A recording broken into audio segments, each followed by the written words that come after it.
Cheers. Cheers. Welcome to Steve's studio in Beijing. Thanks for having me. I guess, yeah. Well,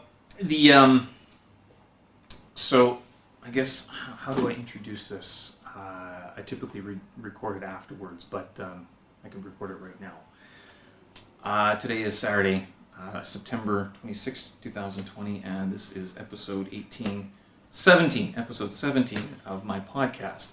My name's Steven Sersky. Thank you very much for joining me, and this is Nataly Ba, my guest today. We are colleagues, co-workers, friends, and neighbors, as she lives just across the way from me here in Beijing. She is here today. Actually, she's not just a neighbor anymore. She's soon to be a fellow compatriot, I believe, if everything goes well. Yeah. Right. But I asked her a couple weeks ago if she'd be interested in coming on to talk a little bit about what she studied beforehand, which is traditional Chinese medicine, and then also about life in China and whatnot, and whatever else sort of happens. So thank you very much for joining me. Welcome to the studio. Literally. Very cozy. The actual studio apartment is being used as a studio. So you've been in China probably longer than me. 6, 7 years, 8 years, 7 years. No, coming up to 9 years now. Fuck. Yeah, I arrived September 2nd, 2011. Okay. Yeah, with the idea of studying Chinese medicine. But at the time I wasn't sure whether I wanted to study it in Chinese or in English. Of course, I had this very rose-tinted glasses idea of, coming here, immersing myself in the culture and in the language, and, Chinese medicine being, Chinese medicine. I was scared that a lot would be lost in translation, so I wanted to study it in Chinese. But yeah, being a mature student and having to finance it myself meant that I needed to work here. Oh, yeah. which meant basically that I ended up having to work 3 different jobs. The first year I did study Chinese language, and after the first year, studying the language intensely and working, I needed to sit down and really assess the plausibility of being able to study a language and study material and function and function and have a life and all together. So the interesting thing that happened was that I met one of the oldest professors of Chinese medicine, Chinese woman, quite famous. So I went to her to get treatment. Who was that? To be honest, her name slipped my mind now. This is like 8 years ago. Well, she was that famous. I gotcha. She's since passed, actually. Oh, okay. So whoops. Anyway, so I sat with her. My ex-partner at the time was getting treatment from her. I also was getting treatment from her. So I sat with her and I was like, listen, I know that you are a professor at the university, and I'd really like to get your advice on what to do. And she sat me down very seriously and said, Chinese medicine, there's so much in the nuances of the language and the culture that yes, I understand that a lot will be lost, so I actually advise you to study it in Chinese. So I'm sitting there holding my head in my hands thinking, oh crap, and then she went, wait a minute, but are you in the international department or in the Chinese department? I was like, international. So she went, English, Chinese, then it doesn't matter. So, bittersweet sort of. Why wouldn't it matter though? Like, was she sort of of the understanding that it was also that you're going to lose something in translation as well? Yeah, it wasn't so much in translation, just how the department was run. Oh, better or worse? Oh, much worse. The international was worse. The international department was worse. Wow. Can we name where you studied, or do you not want to name that? To be honest, I would really like to name that because there was a group of us that were just disappointed with the experience. Right. So yes, we did agree when we graduated to just be honest about the experience, because I mean there as with everything, you have the positive and you have the negative. It's just that I find, and we found, that a lot of people come to China not knowing, come to China to study at this university not knowing the negatives. Oh, okay. Because there's not much information about China. All right, so what would the negatives be then? The negatives were, I mean, it's not that I have gripes about the education system at the moment anyway.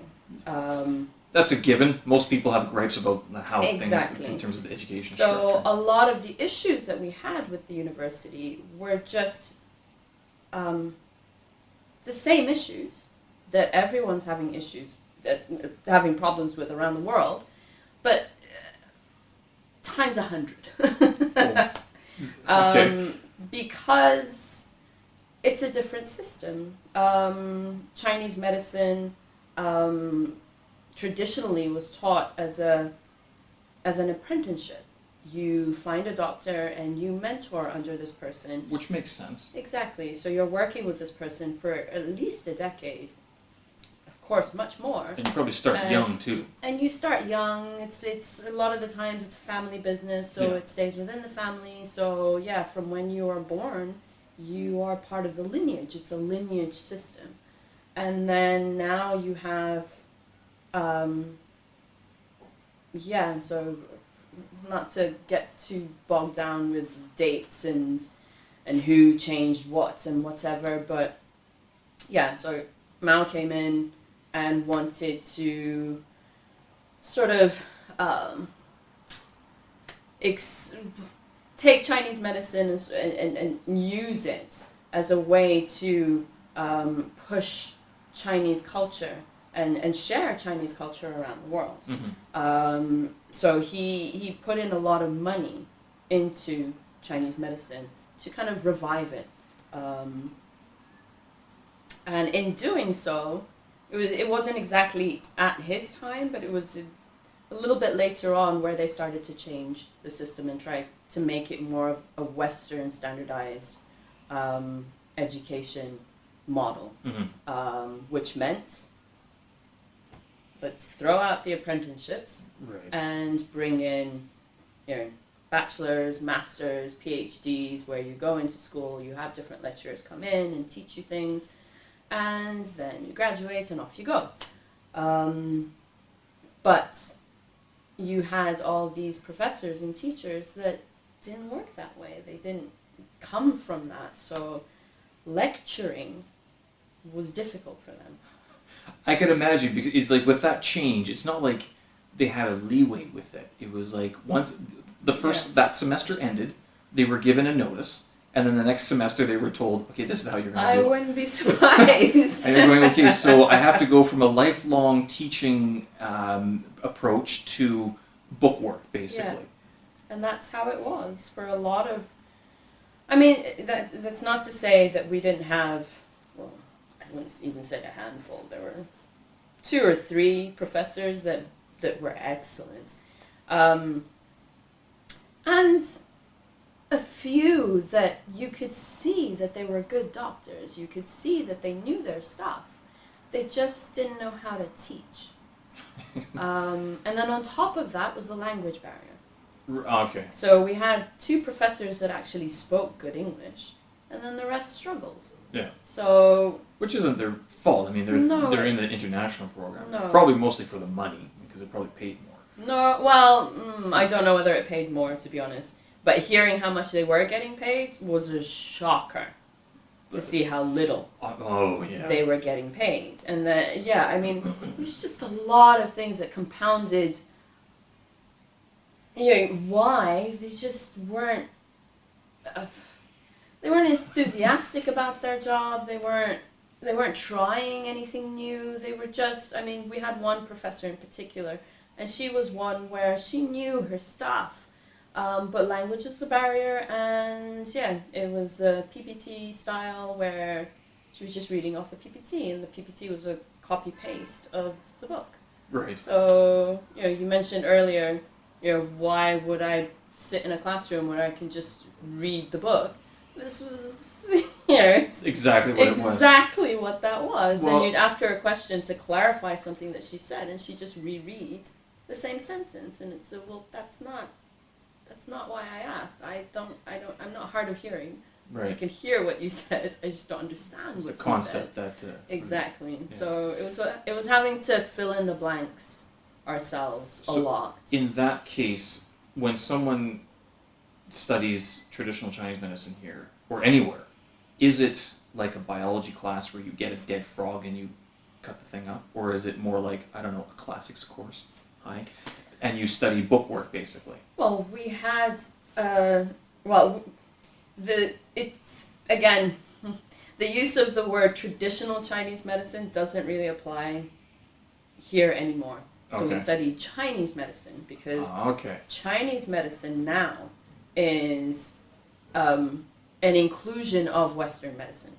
So we had, let's say, 40% of the course being Western medicine courses, which, in all honesty, I like, and for what I was looking for, I really appreciated that structure, because for me, it wasn't so much my interest in Chinese medicine.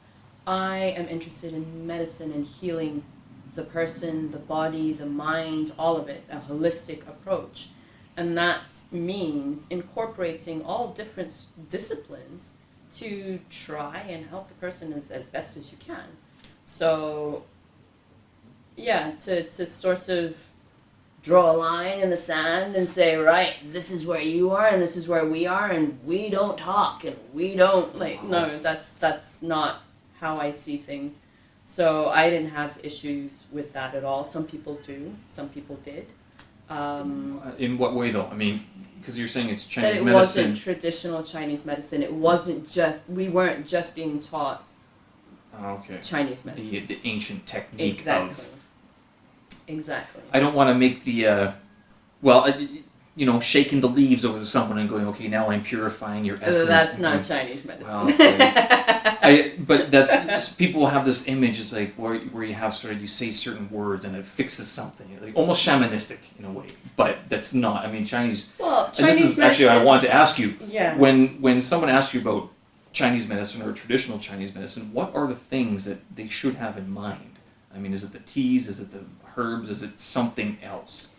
Well, so Chinese medicine.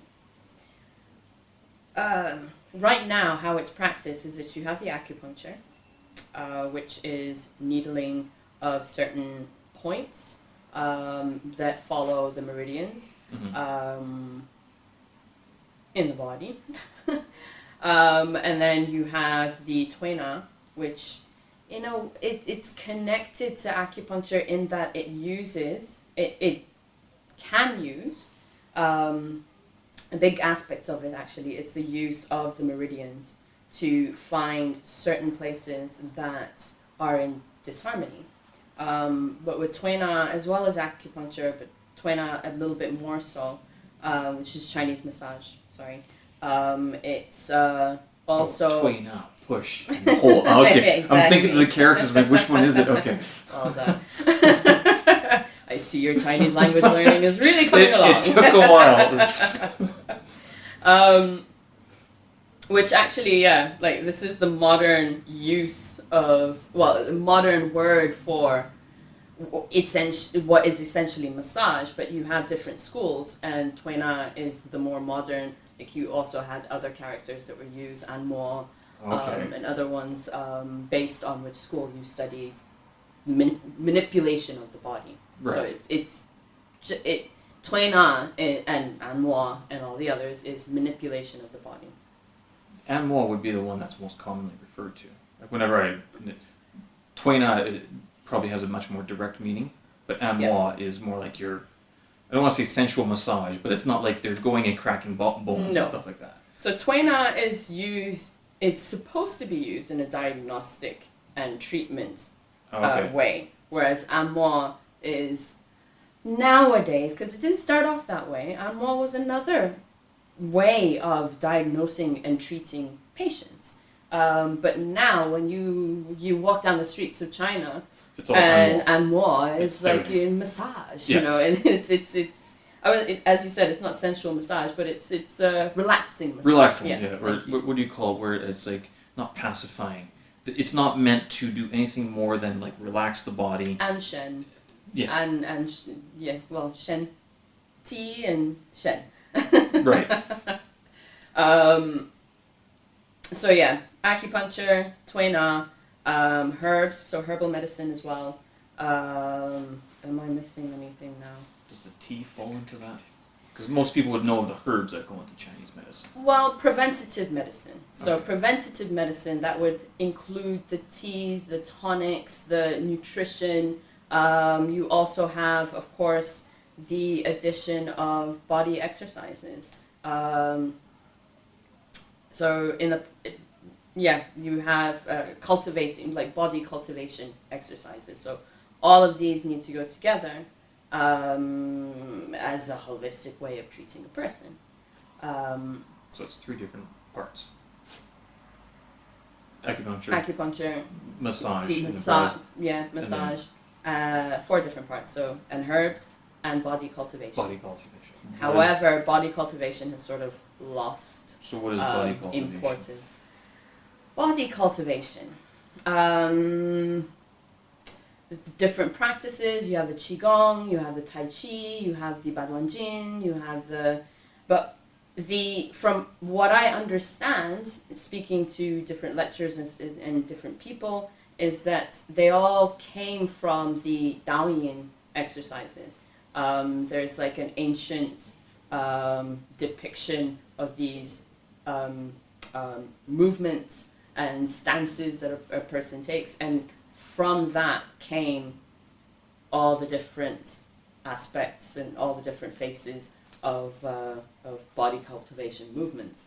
I don't know how true that is, because I don't know. I mean, I can't say that I have very good I've cultivated relationships with masters and people that have a lot of experience in this. Language was a barrier for me, and also time was a barrier. Having to work and study and at the time I also had a partner, so a relationship and all of that together was all a bit much. Chinese partner or foreign partner? Foreign. Okay. So But someone who's been living here for 2 decades. So. Oh, right. But they could have helped you sort of. And yes, you hadn't been to China before that. No. Okay. I knew nothing of China before coming here. I sort of fell into China by... A lot of people do. It sounds like a lot of people do, actually. It's not a very direct... I mean, there's 2 schools. You either fall into here or that you're kind of like you premeditated, like, you studied Chinese or something. You had some sort of love affair, like you saw a Bruce Lee movie years ago, and you're like, fuck, I want to go there. Man. Exactly. I need to go to this place. Find the chi. And you're like, well, it's not like that anymore, really. Not any... Things have changed a lot, especially in the last decade, from what I'm told. I mean, I've only been here 6 years, but people who've been here 10 years, they say after the Olympics, things changed, and then before the Olympics, it was like night and day compared to today. I mean, I would have loved to have been here before the Olympics. I think I would have fallen in love with China the way that those people talk about fell in love with China. Exactly. Not how they talk about it today, where they're like, it's a job, it's a place to be. In all honesty, I have a very sort of abusive relationship with China. And you're not the only one.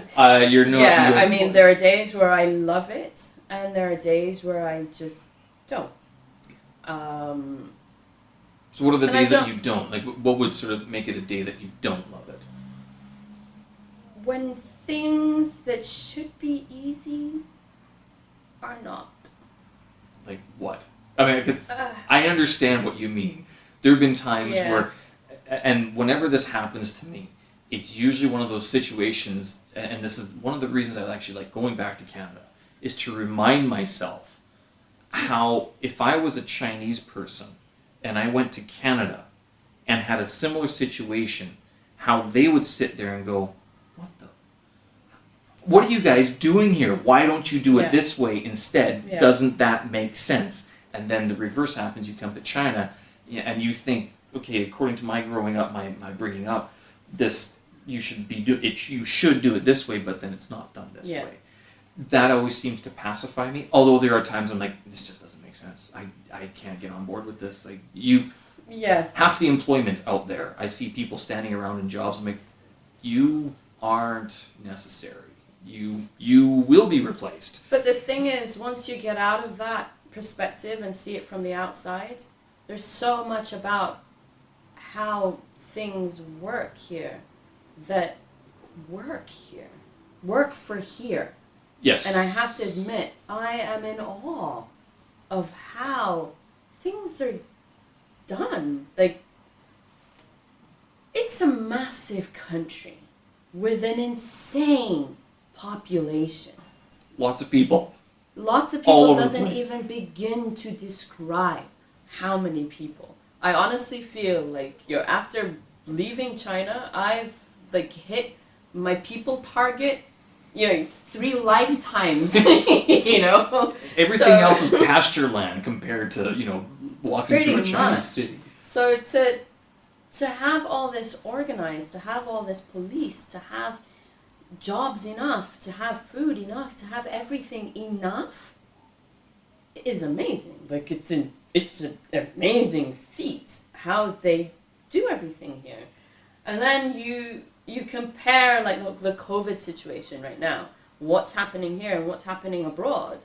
Like you cannot. But with the COVID, I suspect there might be other powers that be that are helping the situation along in certain geographic areas. Okay, I'm not gonna get into the conspiracy theory ideas. Yeah, I know, because I see like I do a lot of people back in Canada and the United States.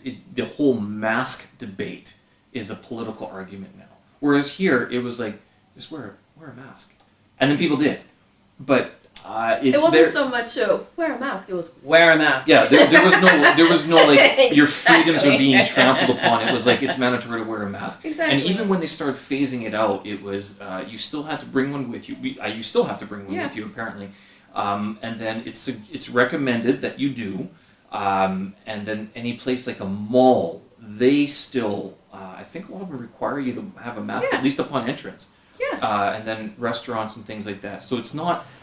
You have the freedom to wear one or not outside, but once you're inside, you have to respect the fact that there are other people around you. Exactly, and other people have different ideas. So better safe than not. The one good thing that I've seen come out of this whole thing is that things are a lot cleaner in general.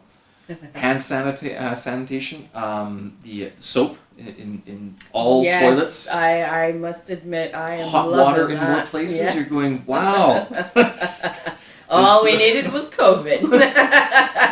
If I'd known, I would have coughed and spat on a lot more things. Yeah, but it sort of was. They were moving towards that anyway, especially in the bigger cities, moving towards the Olympics, because the Olympics is like 2022 is going to be the next big push for standardizing life in China as it sort of modernizes going forward. But with the whole hygiene, like even people are a lot more aware of washing their hands and stuff like that. You don't see as much of the agricultural, land is land and spit is liquid and it waters the land. Yes, you're true. Yes, Not exactly. but you can't in a city. There's germs and it's not the same. It doesn't disperse the same way. It does, but in ways that can affect a lot of other people. Whereas in the small cities that these people come from, I mean, it's a little bit more. They're spread out. And whatnot. But so in terms of your education at the university level, was it an actual university degree or? is it's a 5-year degree, 4 years 5 of years. studies, and 1 year of an internship. Really, it was an observership. Right.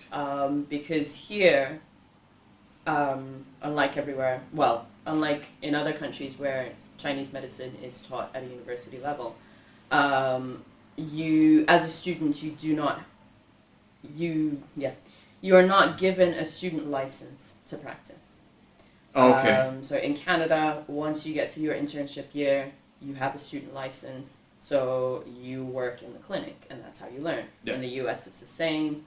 In Australia, I'm not sure, actually. I did a bit of research, but then I realized I wasn't really interested in living in Australia, so that was the end of that research. It's far away from everything. Well, my brother lives there, Okay. so that was the initial interest. And I did go there. Beautiful place, absolutely gorgeous, like, amazing And no people. place. But yeah, I mean- it didn't speak to me. Yeah. So that was the end of that. But here, you don't get a student license. So when we were at the university, we were flies on the wall. And especially more so, being international students that didn't really speak the language as well. Well, as well as a native speaker. 1,000 words a minute, Yeah. writing it down in their Yeah. Chinese handwriting. Yeah, it's just like this. You're like, Yeah. so- And it was frustrating because, I have like few memories, especially in the neurology department, where I was really interested, and I knew, because we'd have to do rounds in the morning, so you'd be there at 7 o'clock in the morning, in a Chinese hospital, not a private one, a public one. So yes. so yeah, pretty hardcore. But mostly it was summertime, it was hot, like, the rooms were filled with like the doctors, the patients, the students. And at some point, there was one instance where I was standing there thinking, I'm gonna faint right now, but I do not want to leave the room because I don't want to look like the foreign student that can't hack it. Yeah. And then at some point it was like, okay, I either faint on the and then I'm the foreign student that fainted. Or I just You're pop like, out for like 2 yeah. minutes and just breathe and then go back in. So yeah, there was this one day that there were a lot less of us. I think, we were some of us were rotated out. And there were 5 students, 2 from the Chinese, like 2 Chinese students from the Chinese department, and 3 of us in my group from the international department. And the doctor was asking questions, and I could understand like the bits and pieces, and at some point he turns around, looks at me, asks me a question, and I knew the answer, and I just couldn't say it. It was like in broken Chinese, because on top of everything, once we got there, we were placed in a hospital that was an integrated hospital, so it was Western medicine and Chinese medicine. So learning Chinese at the university, we learned Chinese that was specific to traditional Chinese medicine. Right. And then we get to the hospital and it's Western medicine, so we didn't have the vocabulary for that. So it was just, I know what you're asking, I know the answer, but You couldn't say a whole bunch Mala, Jigga, Nabiar, Exactly, Gun, like- Jigga. I knew the names of the organs, I knew the name of some systems, but to be articulate enough to answer a question that's about how the system works and what goes wrong with it, and I just couldn't do it. And he looked at me, he could see that I was trying, and I appreciated his look. It was that of like, Understanding. yeah, Do it. trying to Say encourage, and then I just went, "Ugh." And he went, it. All right. and well. walked off. It was just, it was demoralizing of, getting to just that point where, like, complete awareness where you're lacking, where I was lacking. And I knew that it was going to take another, 5, 6, 10 years for me to be on par with the language and connect all of that with with the theory, with everything, and be able to practice here, to really learn from masters here. So, yeah, it was disappointing. So you're saying it's 10 to 15 years, basically, that then you would feel comfortable talking about Chinese medicine with one of the masters. That's a long commitment. It's a long yeah. You are dedicated. Yeah. Well, you're almost there, though. I mean, 10 years. You're coming up to 10 years, basically. Yeah, but it's 10 years where I graduated in 2017 and Mama Hoo practice, basically. I have a full-time job, and that full-time job takes about, 80%? Well, okay, let's be honest, 70% of my time, and 20%, 10% if I'm wanting to, it's a lot of juggling of balls and prioritizing which ones get juggled and which ones need to be put down. Yeah. And with our work schedule, like, to see a patient, you need to see them regularly. Mm-hmm. Otherwise, it's putting a Band-Aid on something that's not working. Do you have patients right now? Like, do you have people that you consult with or see at all? I have friends that ask questions. Yeah. If they need proper treatment, I refer them to people that I know, and I really, I think they're great practitioners. But me as a practitioner, I am not a practitioner. I cannot say that I am a practitioner. And to be honest, I'm struggling even saying that I've studied Chinese medicine at this point, because if you don't use something, it slowly just disappears. I mean, okay, not disappears, but gets reshuffled in the mind. Yeah. So from that perspective, if I'm not studying every day, and that's the thing, I have a study buddy that we are continuously studying. He was studying for the boards in the US to get licensed. I was studying in hopes to this year go to Canada and get licensed, but COVID plans changed and whatnot. But even then, if you're not practicing on a daily basis, then whatever it is that you study doesn't materialize. So when you're saying you're studying now, because you're studying to go to Canada, but you I review. Yeah. So when you had that incident in the hospital where you couldn't say the words, did that sort of kickstart you to learn the words for the Western style of Chinese medicine? It did. And I bought the books, I got the teacher, and did it work? And I started learning, but then it was the realization that that's a whole other set of things that I needed to learn, so that in the end, what am I going to do with this information? Right. If I was to stay here in China and practice here, then I could definitely see the benefits of learning that. Mm-hmm. But I knew that my time here had an expiration date, and a very fast coming one. I told myself that I was going to give myself, initially it was 2 years, it got stretched to 3, now we're on to 4. I think that's pretty common, though. A lot of people say that. But yeah, it's quickly coming to an end. Hopefully by next year I will be out of here. Also because as a foreigner practicing Chinese medicine in China. Is it possible?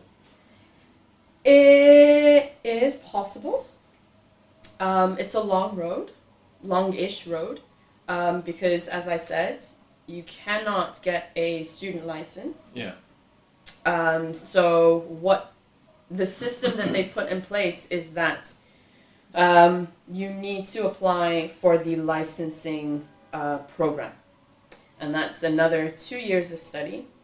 And then after the 2 years, you sit the licensing exam. Okay. I say that. So it's either you do a master's, which is 3 years, or... no, I think the master's is 2 years. The PhD is 3 years, or the other way around, I'm not sure. So you either do that and then sit the exam, or if you don't want to do that, then it's still 2 years of study and you sit the exam. So it's kind of like doing the master's, but you don't get the degree. Right. You just do the exam. And the exam is in Chinese, so it's hella difficult. And yes, I said hella. How was your So- reading Chinese? After during the internship year, it actually got quite good because we needed to write case studies in Chinese. Oh, wow. So after every department, you needed to write at least 1 or 2 case studies. So I'd be sitting there with like notes that we used to get from the hospital and sit down and write. And all those notes were in And- Chinese. And all those notes needed to be in Chinese. Handwritten? Handwritten. Because God forbid you type here.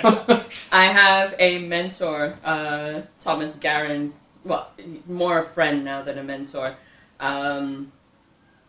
that was doing his PhD here, and yeah, so he needed to write like the report. He finished his dissertation. He what's the word I'm looking for? Defended it. It got approved, and then he needed to do all the paperwork, and they asked him to get the paperwork done, and it all needed to be handwritten. Don't ask me why. But at the PhD level, he had to write. His dissertation he typed. Okay. So that you can type, but all the paperwork of then, like from the approval to actually getting the degree. Like you needed to fill in all this paperwork and send So it to more like the whatever body and administration whatever. stuff. Exactly. So But I all mean, the that's all admin- pre-computers anyway. Or when was No, this? A couple years ago? is Oh, a couple years this ago. year. Oh, okay, I'm thinking like 10 years ago No, when you this was first this came year. here. Oh, wow. Yeah, they do that. They still have that, and they have you have to get it chopped, stamped. Yeah. By certain departments, and Yeah. you have to go to the right room and talk to the right person. I needed to do the same thing. So with every department, I needed to write the case study and then go to the. I only know the Chinese words now. 2 people needed to sign it: the head of the department and the vice head of the department, I guess. And then that book, because it's a collation of everything, then that book needs to be signed by the head of the international student internship department in the hospital, and then you take it to the university, and then it needs to be stamped there, and then you could submit your casebook thingamabob. Sounds like a lot of work. It was a lot of work. It was a lot of grunt work. It was a lot of like running around and having to see people and find people that a lot of the time didn't really have the patience for us because they saw us as the students that didn't really matter. Well, isn't that what grad students are? I mean, a lot of No. Well, maybe top so. academic, they look at them like, you're just a grad student. I mean, part of the trial is to see if you actually survive the gauntlet of fire. My issue was more that how it was seeing the difference in treatments of the Chinese students and then the international students. Oh, okay. So they didn't take you seriously, basically. No, they didn't take us seriously. Did they have a reason for that, like a good reason? Because sometimes, like, even as an English teacher, you see some students and you're just like, you don't care. But then you see other students who are like right into it, showing up to class. They have notes. They're like, well, can I ask you about this? And you're going, I was like just released. I mean, okay, so you've got some get-go to you. But was that the same thing in your program? It was. I find it was primarily connected to the fact that there was a language barrier. Right. Because again, in the neurology department, there was one person who spoke, 2 people that spoke English. One of them spoke pretty good English. And they took me and this other guy in my group under their wing, and they really taught us things and wanted to. I mean, it always started the same way. Hi, where are you from? What's your name? So exactly. Are you married? Well, no, not so much. Not It was that. just the interest in difference and Right. wanting to know our stories, which. After being here for 9 years, I know how it goes, and some days you have the patience for it. Some And days other you're actually, days. and some days you're actually interested in the back and forth of learning their story as well, and other days you just want to be left alone. Yeah. It was the same thing at this hospital, but it was also understanding by then that that sort of kind of gets you in the door sometimes. If you take those 5 minutes, 10 minutes, 15 minutes, whatever, even 2 days, 1 week of doing the schmoozing and the small chit-chat, talk, exactly. And then they might let you into their world. Well, but that makes sense. I mean, even as foreigners, I mean, how many foreigners you meet just on the street or something? Most of the foreigners I see on the street, like, we don't look at each other. It's like, we are in different worlds. Fair enough. And it's like, we don't need to talk unless we need to talk. And only after once or twice you realize, okay, yeah, the vetting process, yes, that goes into it. I know, but I feel that I have a bit of a utopic view of the education system of, I'm not here to be your friend. Yeah. I'm a student, you're a teacher. You teach me. I'm here to learn from you. Your type of people. You're educated. I do understand that we have bad days. I was a teacher. You do have bad days, but then you try and remind yourself that it's your bad day. It has nothing to do. Exactly. It has nothing to do with your students. You're here to do a job, and you try and pull yourself out of your funk, and you do the job. And in these situations, it really was a struggle between, well, a lot of emotions, but mostly resentment. Of just, why do I need to do the song and dance? Yeah. Like, I'm not here to do the song and dance. I just want to learn. And you came as a mature student as well, so it's like you already have that life experience that disables you from the doe-eyed look of a young student who's like, what's going on? Exactly. This is all so fresh. I mean, you've been don't get me wrong, I was amazed at how different the system is, and because my background is psychology, I did pre-med, I did 1 year of med school, but not all of that. I started off with psychology wanting to be a psychologist, and then at some point I saw that the brain and the body are connected. And to separate them is not exactly how I want to practice. Mm-hmm. So I had an amazing mentor at the university in Cyprus where I was studying, who sat me down and was like, that's a brilliant idea. Go and find a way to link it.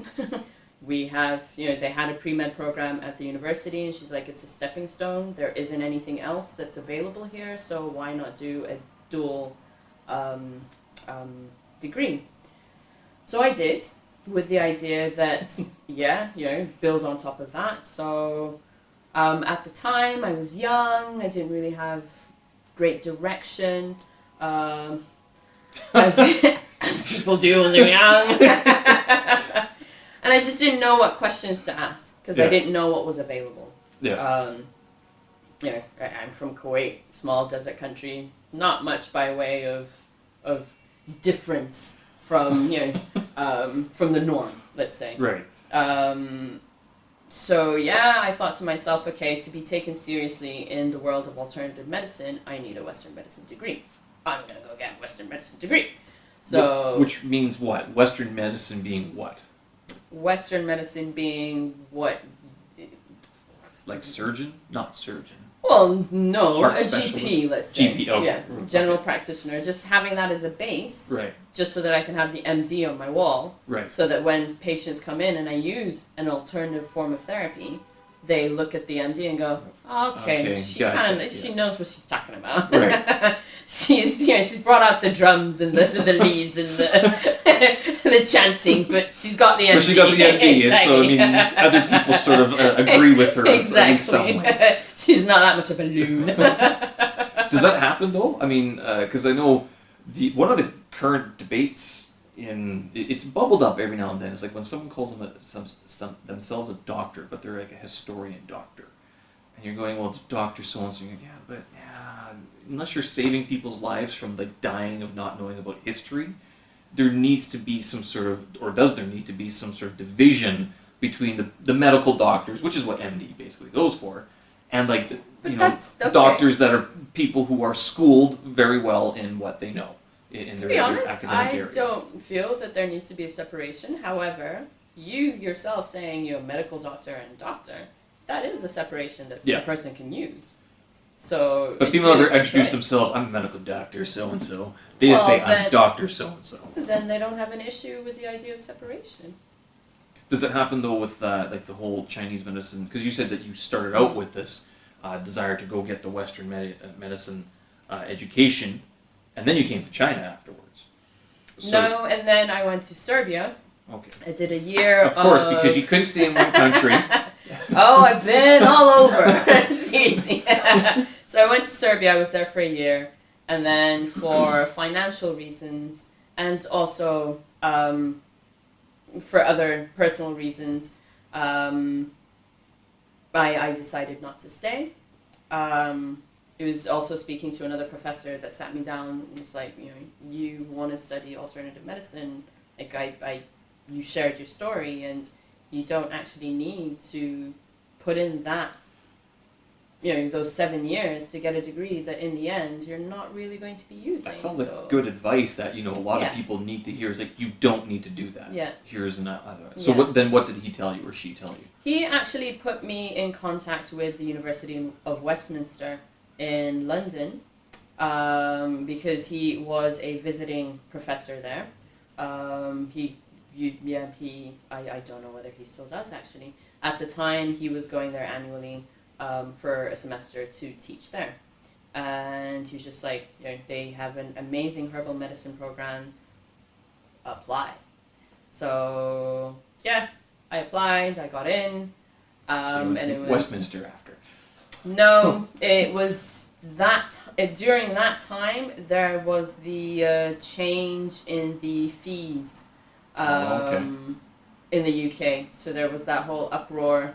Students were protesting the streets.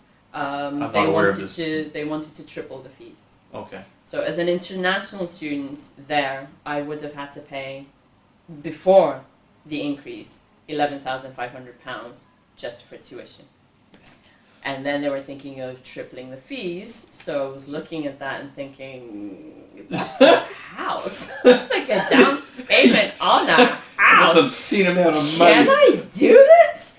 And as an international student, loans, stipends, all of that were not available to me. So when I was having my interview, because I applied, and they called me, they asked me to go to the UK for a face-to-face interview. So I went, had the interview, and at the end of the interview, usually you have to, you go back to where you came from and you wait for a letter saying, right. You got in or you didn't. At the end of the last interview, I was taken to one side, and the woman was like, listen, we want you. But we understand that the fees issue is an issue, so can we sit and talk about this?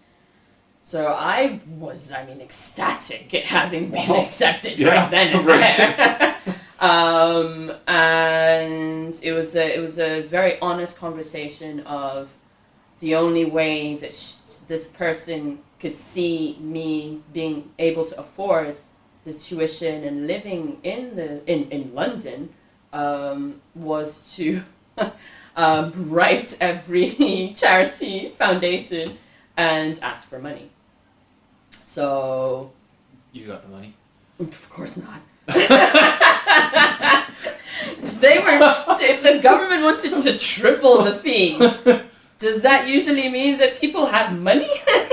Maybe there was donors or something. Maybe there was an increase in scholarships as well. I wrote to quite a few charities, and 3 wrote back, and they apologized profusely for not having the means to help. The most that they could give was £500. Which doesn't do very much for £33,000. That's what, a week's rent. Yeah. You're not doing much with that. So, well, not so much a week's rent, depending on where you're staying, but, so yeah, that, it wasn't going to happen. Right. So I needed to rethink everything. Well, I did, a lot of things happened from then until China. So yeah, I needed to rethink things and make different decisions, and then China kind of fell into my lap. how soon was China after the Westminster debacle tuition episode? Was it like right after, or was like there's a bit of other stuff that you had to do? No, actually, the Westminster debacle was just before. It was 2010 or 2009. No. So 2009 or 2008, I went for the interview that Right. happened. At the time, I was living in Cyprus, and then I said to myself, okay, I'm from Kuwait. Stop faffing about in Cyprus. And move to the Middle East where the money is and work and save. So I went back with the idea that, 2 years, save a bit of money, and then move But to doing the UK. what? Working what? In education. Okay. So In the Middle East, where do you mean in the Middle East? I'm from Kuwait, so I was moving So back it's going to back to Kuwait. Yeah. Okay. So in 2006 or 7, I got my TEFL. Right. And I was working part-time in Cyprus. Okay. while So the entire studying as time you well. were teaching English, basically. I started teaching English in 2006, 5, 6, Wow. something like that. It's 15 years. I know. So, but yeah, I taught young learners. Right. It wasn't until 2007 or 8 that I started to teach adults. But yeah, wasn't really my interest per se. And then I moved to Kuwait, tried to get a job at the British Council. I did what's the word I'm looking for? Yeah, I teach English.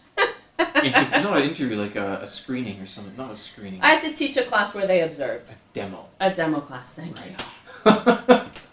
So I had to do a demo class. They liked what I did, but I didn't have a CELTA. So it was get a CELTA and then come back and we'll hire you on the spot. Right. The CELTA. Yeah, for those exactly. people who don't know what the CELTA is, like your TEFL is teaching English as a foreign language, very generic, and can be done online in most places. But the TEFL certificate's not considered to be as rigorous as the CELTA. The CELTA is what... Which is true. The Certificate of English Language Teaching of Adults or for Adults, something like that. Of adults. Of adults. So it's geared towards older learners. Yeah. But it's also a standardized course. Like TEFLs can be any number. Can range from like awesome to like that was the worst amount of money I could have ever spent on something stupid. Mine was a half and half. Right. The other one, but CELTA is put on by Cambridge. Yeah. And then there's the Trinity Certisol, which is not, I don't think it's Oxford, I think it's Trinity College. I can't remember. I remember looking this up one time, but it's sort of the equality, the same sort of CELTA. But the CELTA is a standardized, worldwide, recognized, if you come to any school with a CELTA, they look at you and go, we can talk. TEFL, they're like, we know you're kind. You probably got that. You printed that off online, or you went to Bangkok. And well, to be honest, the story of how I got my TEFL was, I just left Serbia and I didn't know what I was going to do with my life. My family was struggling financially at the time, so it was moving back to Kuwait and hating my life and thinking, crap, what am I going to do?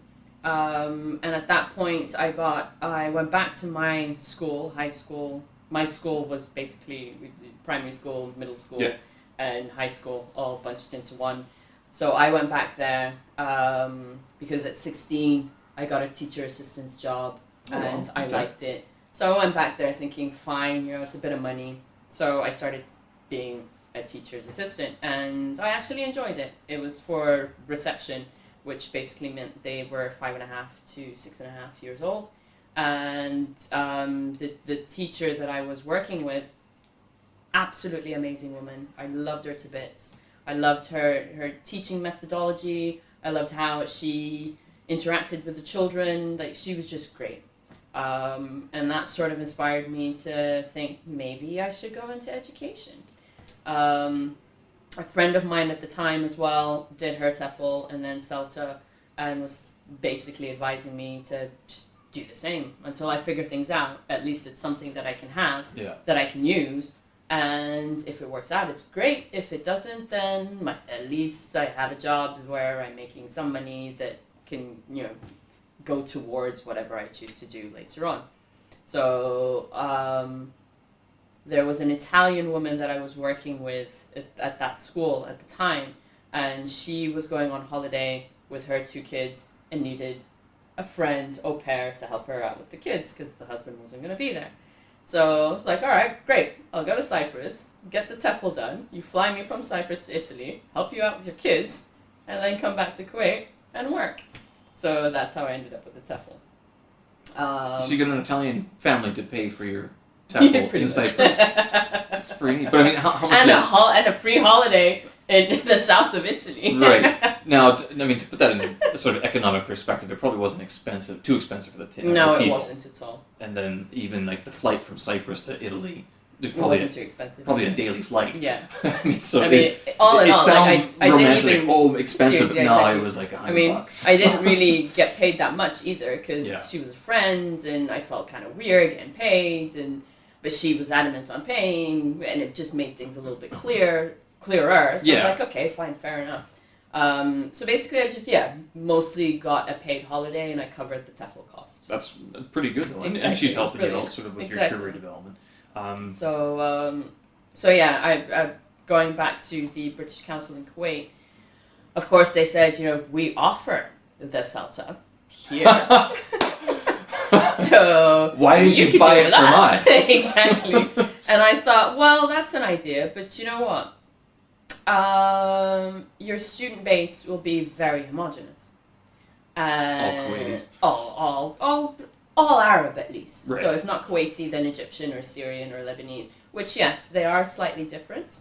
They are different actually because we speak different dialects of Arabic. So issues with second language acquisition would be different, but it would still be quite similar. So I thought, well, I've got a bit of money. If I'm going to do this, then why not do it in the UK? So Okay. So you went to the UK. I went to London, was there for a month. More than a month, because the SALTA was 4 weeks. 4 weeks. But my older sister lives there. Oh, Both okay. my older and my younger sister live in the UK. Oh, My younger fantastic. sister wasn't there at the time. Or was she? I don't know. If she was, then she was studying in Liverpool, where my older sister lives. So it was go and get the SALTA, go and see family, come back to Kuwait, start working. And the SALTA is not the TEFL.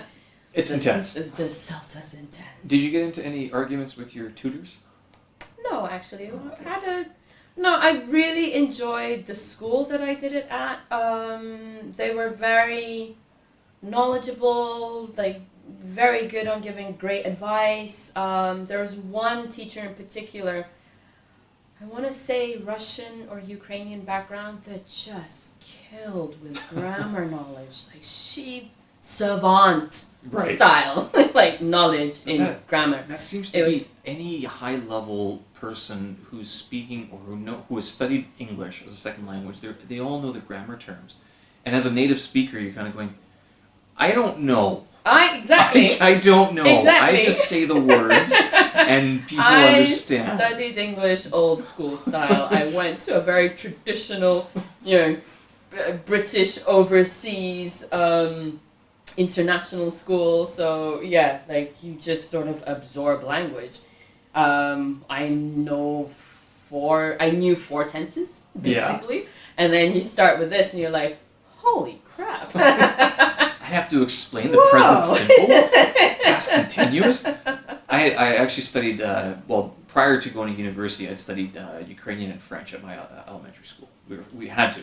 And then... Wait, your background is... Ukrainian. Okay. Right. So, and I grew up, one of the things that my parents made sure that happened in our childhood was grow up with Ukrainian tradition, Ukrainian culture in the background. But then, since we're in Canada, we had to also learn some of the French language at schools, mandatory, grades 3 to 10.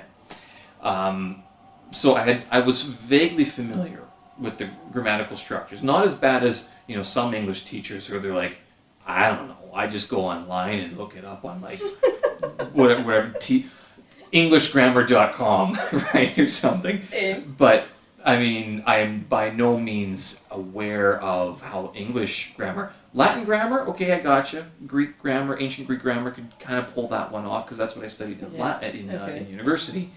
But yeah, teaching English grammars is like, I don't know, just kind of start speaking. I walked around that whole time with Michael Swan, like, yeah, under my arm. I'm just, okay, all right, let's do this. Michael Swan is the author of like 2 of the foremost books in the ESL industry. It's what Practical English Usage, and there's another one that he did that are sort of reference manuals. And if you haven't taken the CELTA, you probably don't know those books.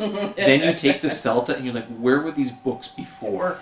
You mean everybody explains it. And you mentioned before about the Arabic dialects and how it can be difficult, the second language acquisition.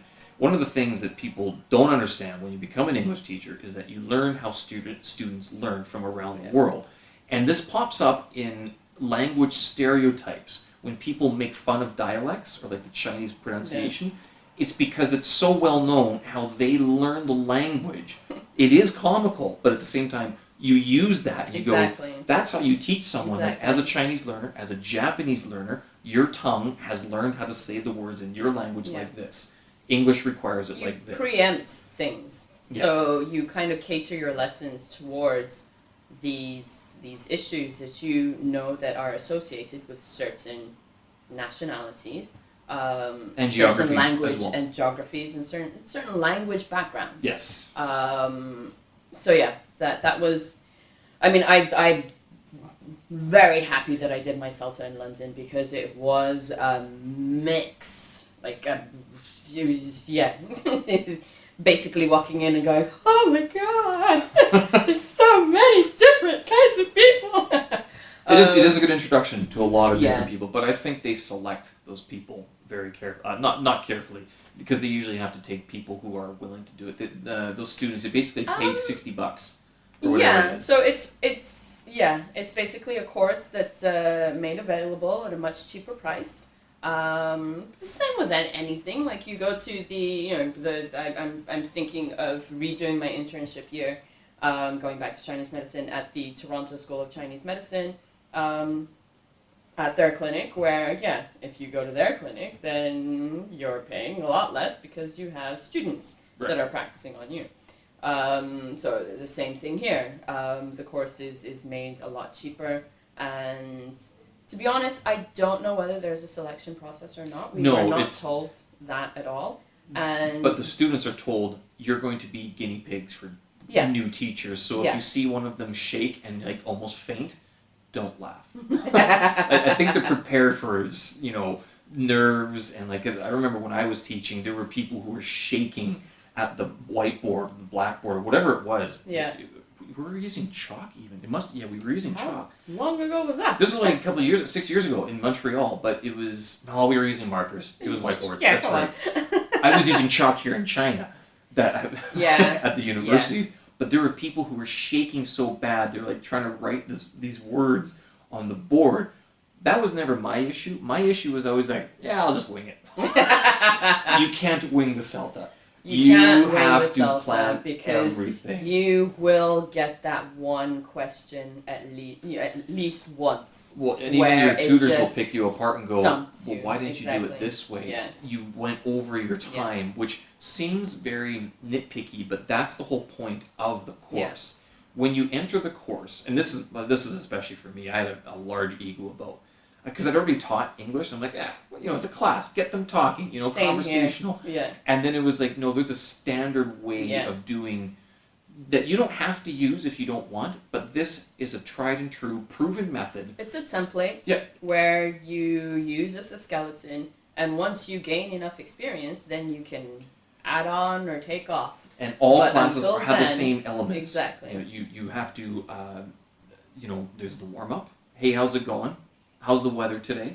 What are you guys doing? Did you do anything on the weekend? It's taking me back. And then these introductions, like, okay, so I have an example here, and can you tell me what this is? And then you go into your first activity, second activity, and then you review it. I mean, it's not brain rocket science or brain surgery, but there is a template, and there's a reason why it works, and the way is basically spaced repetition of the language. and you target it, which is what students want. Yeah. To be fair, most people who have learned other languages, because I follow a lot of other polyglots, people who study languages just because they have nothing else to do, or because they just like learning languages.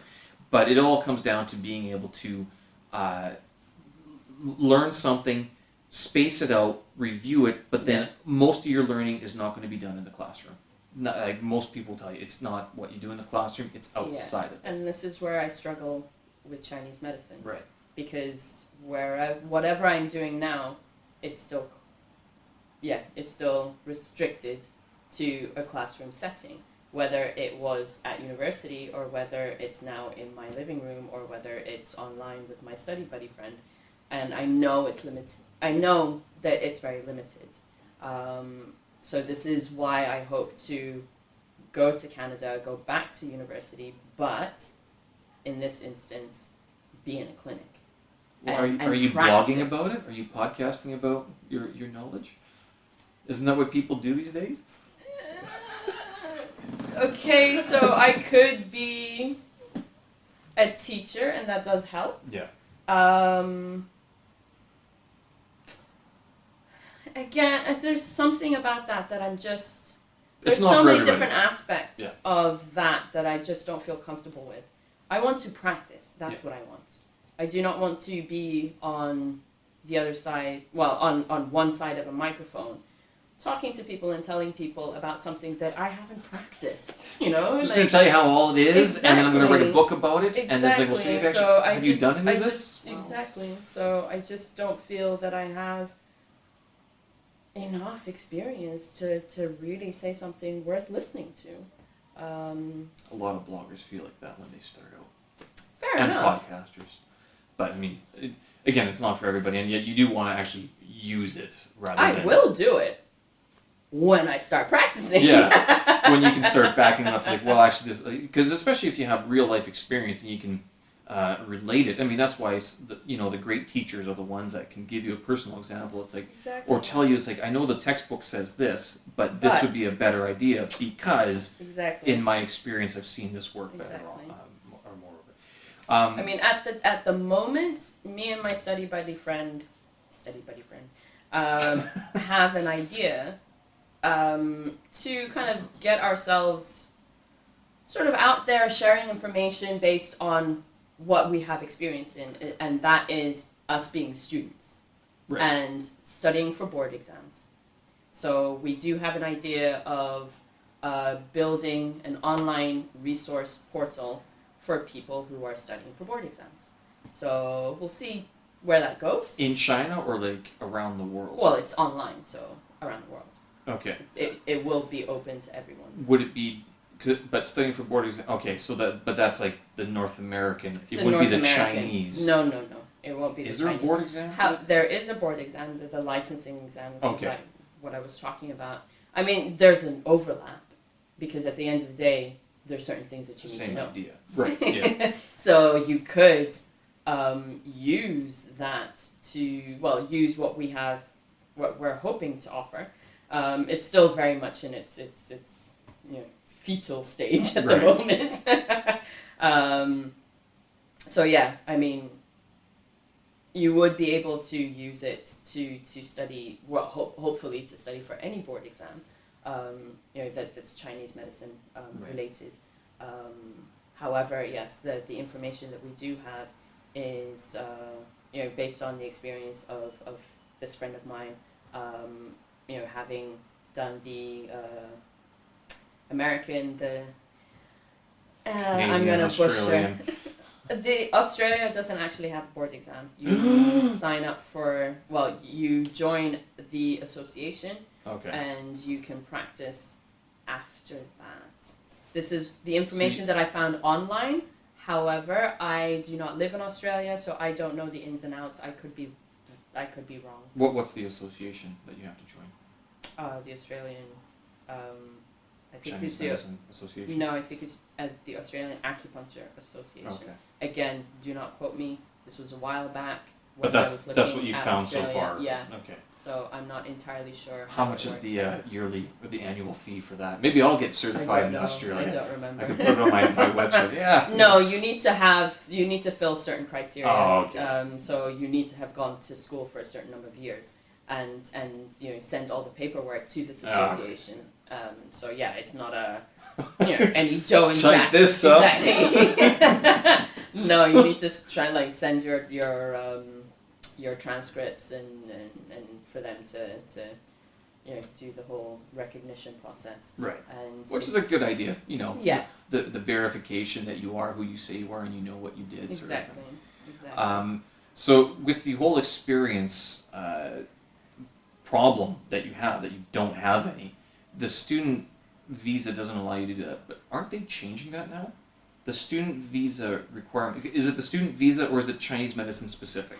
It's not a visa issue, it's a license to practice issue.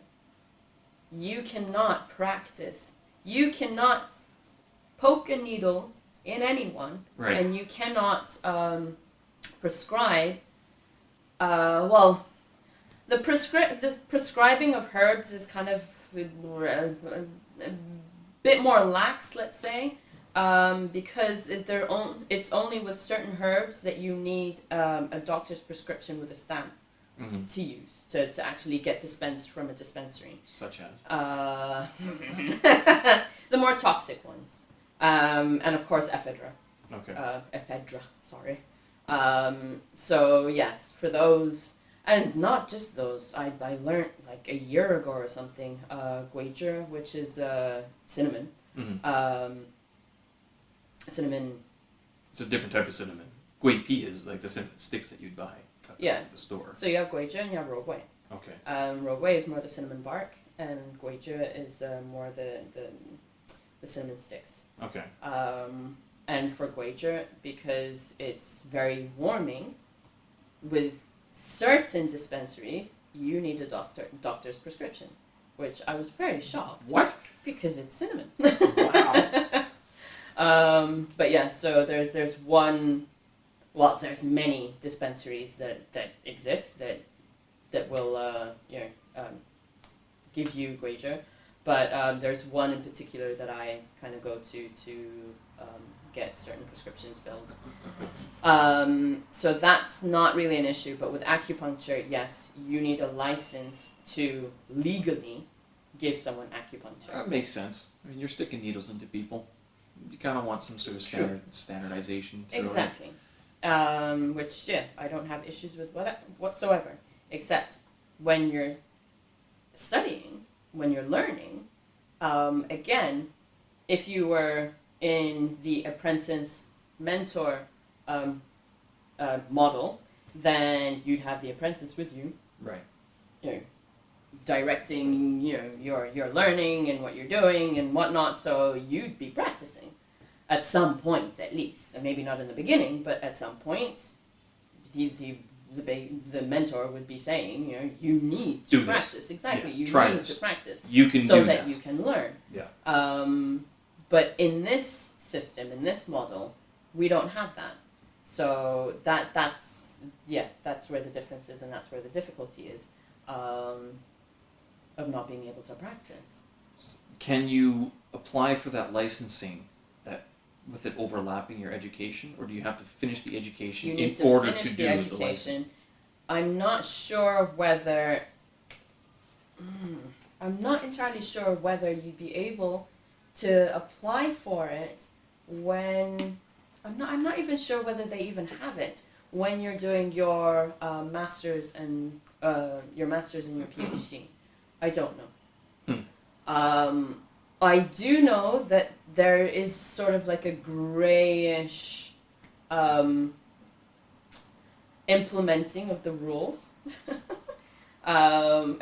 Because if your relationship with the doctor at the hospital is one of trust, then and a little bit of push, then you can actually get a doctor to first allow you to start removing the needles, and then maybe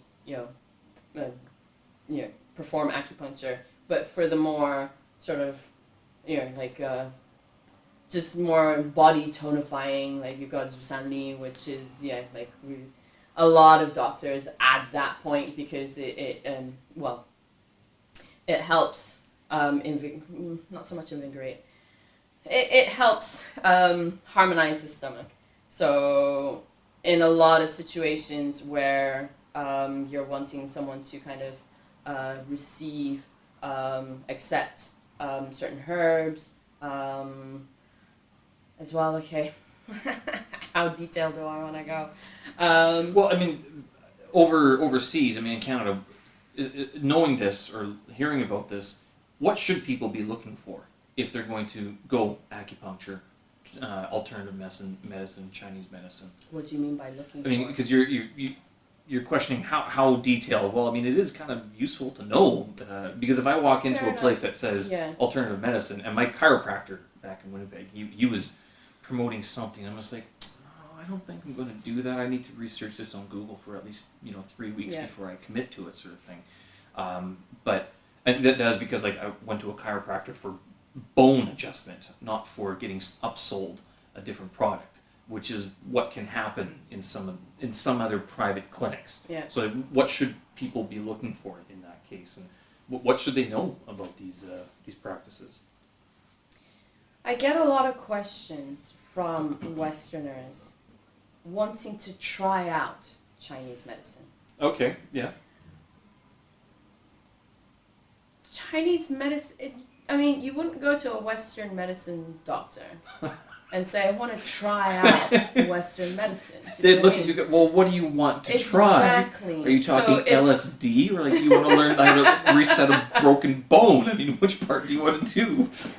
I mean, there's an aspect of Chinese medicine that is kind of forgotten at the moment, but a lot of Chinese medicine or traditional, the traditional sort of Chinese medicine approach to health is preventative. Okay. Okay? So, first, it's very difficult to talk in that way now because we don't live that life. A lot of us are overworked, overstressed, over everything. Mm-hmm. That the idea of preventative medicine now is it's a bit difficult to apply in one's life. I would challenge that in saying that although we are over everything, there are methods and ways that you can still deal with it. Like you can say no, learn how to say no. Yes. You can sleep well. You can learn how to get better sleep. Yes, but my point is that we've kind of caused quite a lot of disharmony in our bodies. Mm-hmm. That anything that we do now is not so much preventative as much as needing to fix first. Right. To get back to a clean slate, to then get to preventative measures. Right. Is what I'm trying to say. So,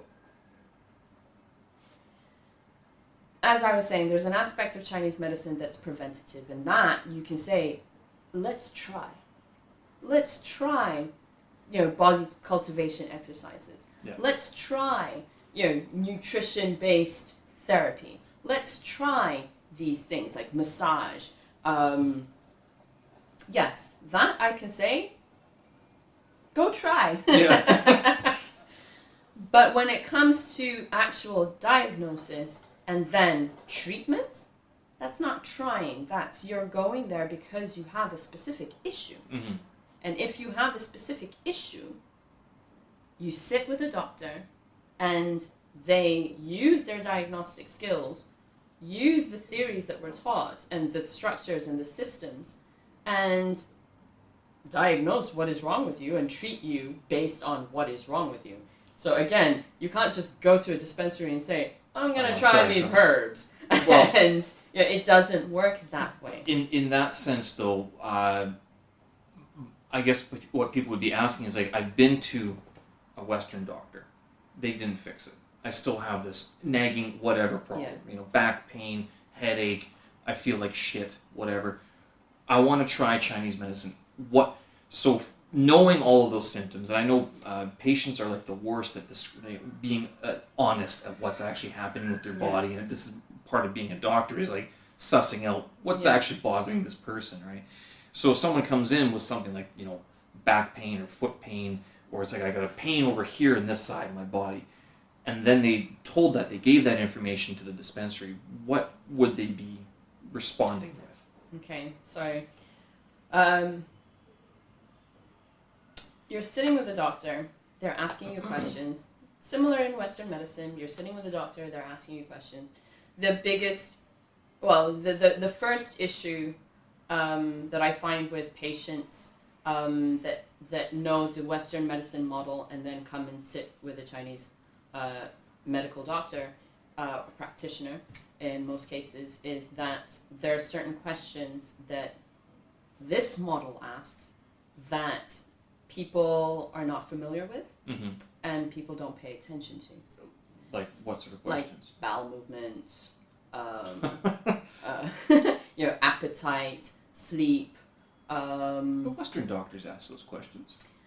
If There's a certain area, but they wouldn't ask if your big toe hurts. They wouldn't be asking you about poop. No, but with Chinese medicine, They'd still ask you about poop. they would. Not everyone does, and it also depends on the experience of the doctor. With the idea that if a doctor has met 10 people that have a particular ailment, then he's only had experience treating this ailment 10 times. Yeah. So the questions he might ask might be quite a lot. But then once he gets to the 1,000th person with that same ailment, with that similar ailment, then he's not having to ask as many questions because he's seen it before. And it happens with Western medicine as well. You're quicker to diagnose because you've seen it before. So not every doctor will ask the same questions over and over again, and not every doctor will ask questions that another doctor would ask. And yeah, that comes with experience, and it also comes with the patients as well. Like, Chinese medicine has a little bit more, what can I say? Personal invasiveness in terms of questioning? I wouldn't say personal invasiveness. How's your poop? I mean, but what color is your piss? I mean, it's looking at each person differently because each person is different. Mm-hmm. We all are constitutionally different. Right. We all have different experiences. We've all had, been exposed to different things in our lives, whether it physically or whether it, it's psychologically, emotionally, like all of that affects and influences how a person is put together. Mm-hmm. So in accordance to that, a doctor will sit and first observe, and question, and then there'll be, so you've got the observation, the questioning, the palpation, and palpation would be palpating of the body. If it's a musculoskeletal problem, then of course you'll be palpated. But there's also the palpation of the QMI, the blood vessel. So you've got the artery on both the radial artery, on both the right and left side. That a doctor will be palpating to see how the blood and the qi flow in particular parts of the body. There are different points on the artery will reflect, again, different schools say different things, so it can reflect different organ systems, but it can also reflect different levels within the body, and different locations based on the three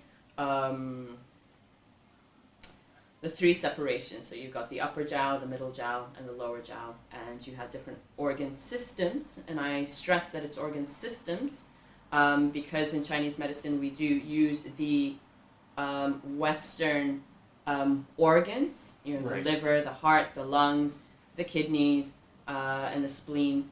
However, in Chinese medicine, when you say the wu xing, probably butchering the pronunciation. I'm sorry to anyone The who purists are like, speaks that's not how you Chinese. say that. It's been a while, and I'm sorry. What did she say? So Sing, movement, system, process.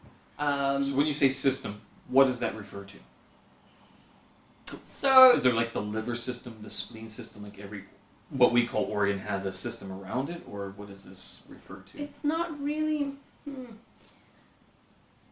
So, at least my experience and my understanding of how it is, because for me, having that little Western medicine background, it was a little bit difficult to separate the idea of the actual organs and what they do in Western medicine, and the organs and what they do in Chinese medicine. And it was a struggle. Right. It really was a struggle. I went from,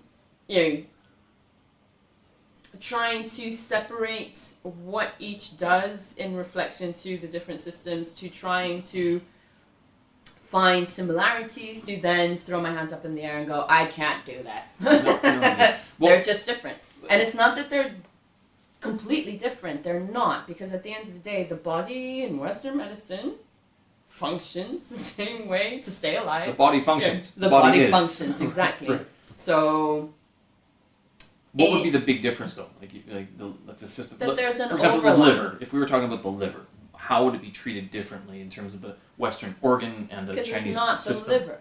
Right. We're not looking at the organ. Okay. We're looking at what happens in the system called the liver. So like go inputs and outputs to the location. No, of the liver? forget the physical form. Okay. So in Chinese medicine, it's not about the physical form.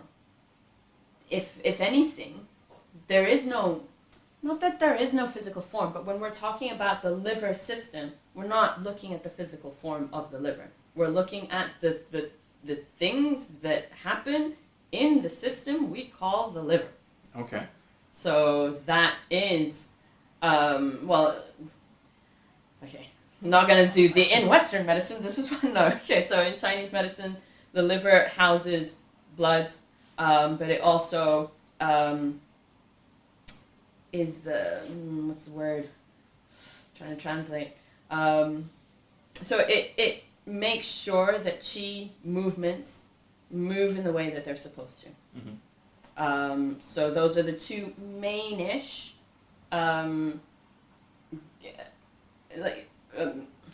things that the liver oversees. And again, so because we're talking about that, then it's not the physical form of the liver. Right. It's this system that houses blood and makes sure that the qi moves in the directions that it's supposed to move. So if someone came in or went to a dispensary or went to a Chinese doctor or practitioner, and they'd said, yeah, my other doctor said I have a problem with my liver, but his function, his practice isn't helping me. I want to try Chinese medicine. So then What this happens Chinese medicine doctor is asking questions based on what is working well within the construct of Chinese medicine, and what is not acting well within the construct of Chinese medicine. So when you say, like, let's say for example, if I want to be specific, someone comes in and says, I have hepatitis, and I'm having complications, and I need treatment. Or I've tried the gene therapy for hepatitis C. I've tried all the different sorts of therapies, and I still have hepatitis, and I want to get rid of it. Whereas with Chinese medicine, it's not looking at hepatitis. This is really bad. It's a very extreme example. I know, exactly. Sorry. But I was actually thinking about asking, well, what about like addressing things like AIDS, HIV, or even cancer, like moving into that sort of... So you're looking at the symptoms, the signs and the symptoms, and then going backwards, you're then assigning them a Chinese medicine disharmony. Right. And then you're treating the symptoms to treat the disharmony. So this is the Biao to treat the ben, but there's also the ben to treat the biao, which the ben being the root cause of the symptoms that are happening.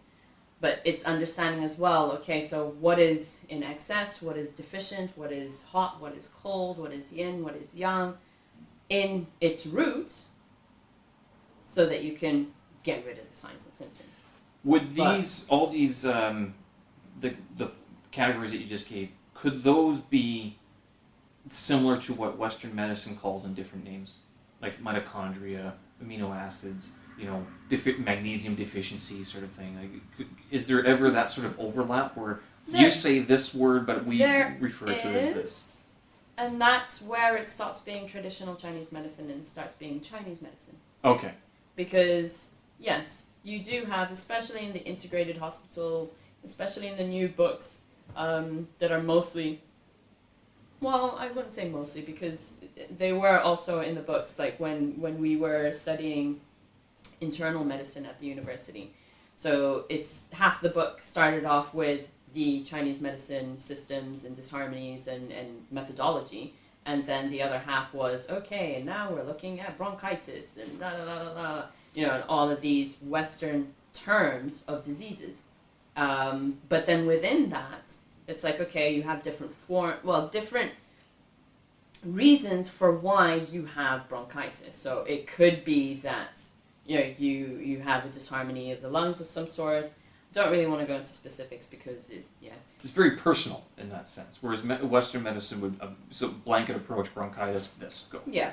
Whereas Chinese medicine is like, well, we got to figure out all these other things. It's much more invasive, personally invasive, in the sense that it's asking you more direct questions and coming up with a profile of you as a person. I heard this before and I cannot remember, so I cannot quote it. But yeah, I had an aha moment listening to this. It was this person said, with Western medicine, what you try to do in treatment is you kind of carpet bomb the problem. Yeah. You go in there, you're not entirely sure. Well, not that you're not entirely sure. You have a general idea based on research that's done. I mean, don't get me wrong. I am all for Western medicine. I'm all for all forms of medicine, as long as you are able to put it together and make it work for the person with as little damage as you can. Because you know what? We can do that now. We can take the time to try and save more than we hurt. Yeah. Where the issues that I have with using one form of medicine sticking to one form of medicine rather than incorporating all different methods, is that sometimes you are met with a situation where that one method is not exactly the best way. Okay. So, yes, with Western medicine, you have great medicines that have come out. You have great treatment protocols that have come out. However, yes, if I'm going to bitch about it a little bit, then yeah, it doesn't take into account of trying. It is okay. I take that back. This is really difficult because I know that they're making strides in things, with particular therapies where, especially with cancer research and things like that, where they are looking at the specifics of the microclimate that... Yeah, they're ripping apart genes to figure out cancer. Exactly. Which you don't hear about being done in traditional Chinese medicine. No, and not even in the don't. textbooks from the ancient times. No, you don't. So, yes, there is that interest in getting to the specificity of certain situations to treat certain situations. But what's a general practice is not so much that. Whereas with Chinese medicine, in the methodology, there's more interest in looking at more specifics to try and treat the specifics. Mm-hmm. So this is where both can be good at this. Using both at the same time can be good. What do you mean taking the specifics to treat the specifics? Or What I mean in is what that way? when you using your term of invasive questioning, it's because you're trying to get specific. You're trying to get to the bend. You're trying to get to the root. What is the root situation? And if you have a doctor that will take it even that step further, what is the root cause? By looking at your history, your constitution, where you came from, the emotional baggage that you carry, blah blah blah blah blah, getting to using all of that to get to a very specific and tailored treatment for you. Right. It's not going to be the same treatment for someone else. No, so it's much more personal. You do have formulas that are basis, but then you're adding and subtracting all the time. Most doctors will not prescribe the standard formula that you get taught at university because we're not the same. So is this why whenever I have a sore throat and I go to the pharmacy, they give me 8 boxes of various things, and I go, I don't know what any of this does. That I don't know. Let's start popping pills. But that I don't know. Can I drink with these? But that I know that certain doctors also have qualms about that because they're over-the-counter medication, and they are the formulas, the standard formulas that come out of a book. Right. So yeah, carpet bomb. You have a sore throat. We're gonna carpet bomb you with this, and hopefully you'll treat it. Well, even most probably some of these treated. hospitals, I think it's also a budgetary concern. Especially the international ones. When you go to an international clinic, they just see dollar signs because it's all paid for. Whether or not you're paying for it or the company's paying for it, someone's paying for it, and they just load you up with all those pills just so. Because the doctors don't get paid very much. If it comes with, and this is where I might be a little bit drastic, but if it comes in a pill form, then it's not tailored. Right. If they sit and make the pills for you, which we did learn how to do at university, that's neat. Then that's tailored. But if it comes in a nice little bottle and it's all like, it's not tailored. Why can't it be a purified form of something that would be used in a tailored Because production? as I said, each formula has a base, but then you're adding and subtracting specific herbs that do specific things for that specific presentation of disease in that specific person. Are you saying that even the pill, like if it's like I'm taking fish oil right now? Yeah. I do it.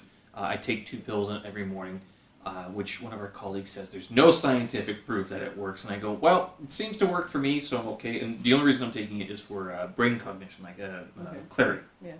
And it seems to help. The other thing is coconut oil. Yeah. MCT oil is the other one, but coconut oil in general. So you're saying that the fish oil capsule that I would take hasn't been made tailored for me. It's been generically made just from whatever it is. How could they change fish oil? I mean, how would you tailor fish oil? We were talking about Chinese herbs. Okay, so we were talking about Chinese herbal formulas. Which Chinese herbal formulas where does this change? Are 99.9% never one herb. So it's a combination of It's things. a combination of herbs. And this combination has different actions in the body. Would it almost be this... when you say that, I'm thinking that in terms of fish oil, because I know a lot of farmers as well, beer, this beer, we know it as being made from hops and from barley, but we don't know where each ingredient is from. Okay. You're saying that even one pill would be a combination of everything that's been tailored for your body, whereas the fish oil or even the beer, we have no idea exactly where every part has been sourced from. No, I didn't want that. I didn't say Okay. I'm going off. What is fish oil? Is fish oil this type of fish from this type of place, or is fish oil like this? Well, you can go into that. There is the idea that you have a difference between farmed, because fish oil, And this is just an Most example. of This it- is me trying to bridge the understanding here. If you want to get specific, then yeah, you can question the quality. Yeah. Quality. Which of even fish people oil. do anyway of fish Exactly. oil and Based on whether it's farm fish, whether it's what's the word I'm looking for, wild fish. Thank Right. you. Which part of the world it came from? Levels of mercury in the Lincoln water. Yeah. Blah, blah, blah, so there's a lot that you can question. That then makes you question the efficacy based on the quality. Right. Which with Chinese medicine, that's an issue as well. But what I'm talking about is different to that. There is an issue of quality here. Mm-hmm. That's a whole other conversation. Right. But what I'm talking about is how different herbs interact with each other, and how they interact with each other can be modified to suit any one person's specific ailment. So with TCM, would they ever give you one pill that's a combination tailored for you? Or would they give you... make it, yes. Right. But they But wouldn't... you can never... The thing is, okay, if as with your situation, you went to the pharmacy and they gave you 8 different packets. It was comical. I have a sore throat. My mom would say, drink hot water and... Well, they tell you to drink hot water, yeah. Vitamin C, get rest and and stop talking so much. There's your you don't need 8 packages of pills. So if we take this specific example, then if I want to, as a practitioner,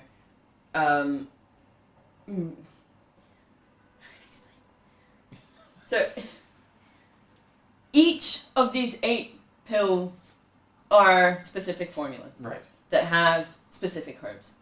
In pill 1, you've got 5 herbs. In pill 2, you've got 3 herbs. In pill 3, you've got 10 herbs. right. My formula, I probably want one herb from there, 3 herbs from there, 4 herbs from there. Okay. So yeah, carpet bomb you. You've With got the all the idea herbs that that I would use. Out of the 10, at least 4 Exactly. are necessary. Exactly. Okay. But then adding on top would be the herbs that are also causing different actions or causing different interactions between It can actually have a negative effect. It can have a negative effect. It can have no effect. It can cause other things. Side So effects from that, of some exactly. sort, yeah. So I mean, the idea that Chinese medicine doesn't have side effects, that's stupid. Right. Because of course it does. Everything has side effects. So yeah, I don't. It's not that I don't believe that people should use over-the-counter medication. Of course not. You have a sore throat, you're stuck in the middle of nowhere or whatever, you can't see a doctor, yada yada, you go to the pharmacy and you get medication. Whatever helps, use it. Yeah. But if you are in a situation where you can find help that helps you more than harms you, then take it. Why would you want to cause more harm when you don't have to? But with that, are any of those pills ever pure? You mentioned the 10 herbs in one, but you only need 4. Do they ever make just the one herb pill, sort of as a concentrated form of it? So you could instead of having one big pill, you have 10 little pills that you kind of take 2 of these. It's still pill form, but it's pure. Not that I know of. Okay. I don't. They haven't gone to that level yet. I'm not saying that they haven't. I don't know. I don't know. Maybe they have. My problem with taking anything in pill form is that, and I've told other people about this, I'm very untrusting or distrusting of anything going, well, if it's in pill form, first of all, it's not just the quality, but it's the packaging, and not just of the environmental. Okay, it's the actual packaging of the pill. What's going on with it? Why is it preserved? I mean, that's where I go in terms of, I don't want to be taking pills if I don't have to. That's always been very, I don't know, I've always just thought of it, I don't like your preservatives. Maybe it's not an issue, maybe it is an issue. With the fish oil, I think they use vitamin E oil to coat, to make the actual enclosure, but then it's well, where'd you get the vitamin E oil from? And, Was it? Is it this? Is it that? Yeah, there's I a mean, lot of and questioning that. where do you end? Where do you stop that sort of questioning at all? I mean, it's even with the mask argument today. You were wearing a mask and I wasn't at the store. I'm going. I just rode a public bicycle around the room or around the block, and I'm pretty sure I've touched all these products, and I know that the people here in this store aren't wearing masks, and I don't know where the toilet is in this place either, so I'm just kind of wondering. I don't think there is a toilet. I never wanted to. I think there is actually one in the back storage area. I'm pretty sure there is. But whether or not they are always washing their hands, just given my experience with seeing other people leave the washroom after their business, I go, the mask isn't the only issue. I mean, there's a certain acceptance of risk that you have to take when you do any of these sorts of things. But I mean, my biggest advice in that case is nutrition. Like, but then you're asking questions there. But it's a lot easier to sort of follow the trail to its source when it comes to food. Right. So this is something that no one else, I mean, very few people have talked about with this whole COVID outbreak, is that everyone's talking about wear a mask, do this, stay aside, stay away from everybody else. No one's saying eat your vegetables, do your exercises, don't just sit around watching TV and drinking, cola or beer or eating sweet popcorn all the time. Do something. Exactly. Read a book that exercises your immune brain. System active. Keep going. I mean, don't just take this as a time to binge watch Netflix for the next 3 weeks. I mean, no one was talking about that. I wouldn't say no one. All the big health guys, not just the health, enough. The government sources, and I'm not just pointing at China, I'm pointing around the world. Yeah. None of them are saying, you know what, just take care of yourselves, take care of your health. It's not something that the world of medicine deems important enough. Well, it should be like common sense. It should be, but people who are making money can't make money if you tell people to just prevent themselves from getting sick by leading a healthy lifestyle. Yeah. It doesn't work for them, so... But even with the people who are trying to... they might not have been educated. They just not know, well, what do you mean by keep yourself healthy? I mean, in what way? I don't know how to do I know, but we live in an era where people get told a lot of things that in the past you would know these things because you spend time with... It's sort of taught down through the generations, you sat with your grandmother and she'd tell you... I have memories of these conversations with my grandmother, folk medicine, things that you should do in certain situations, things that you shouldn't do, how to be healthy, basically. That now, these conversations pretty much don't really exist. We have the internet now. We have Google. Mother Internet solves all of our problems now. Except it kind of... Siri. I don't have any voice activation. It's all off. My cameras aren't taped, but the voice activation, anything that requires it, no. If they're listening in, again, there's probably a microphone at the big tower across the street that's beaming in. Or they're just watching listening to my podcast. Oh, is that what he's doing? Exactly. It's okay. We don't need to police him. Not at all. It's all out there anyway. But in terms of the whole health argument, and it's actually kind of neat that we do work with quite a few people who are very into it. Does Chinese medicine at all sort of... Because you're talking about bringing it back to the preventative, and I kind of want to ask you, when does it become an issue? Because you mentioned that we're overworked, we're over everything, and is there a time in our life when we can actually stop that from happening? From ever having that issue of having to work backwards? Is it possible? I don't have the experience. I'm not a person who meditates every day. I'm not a person who does body cultivation practices every day. I'm not that person.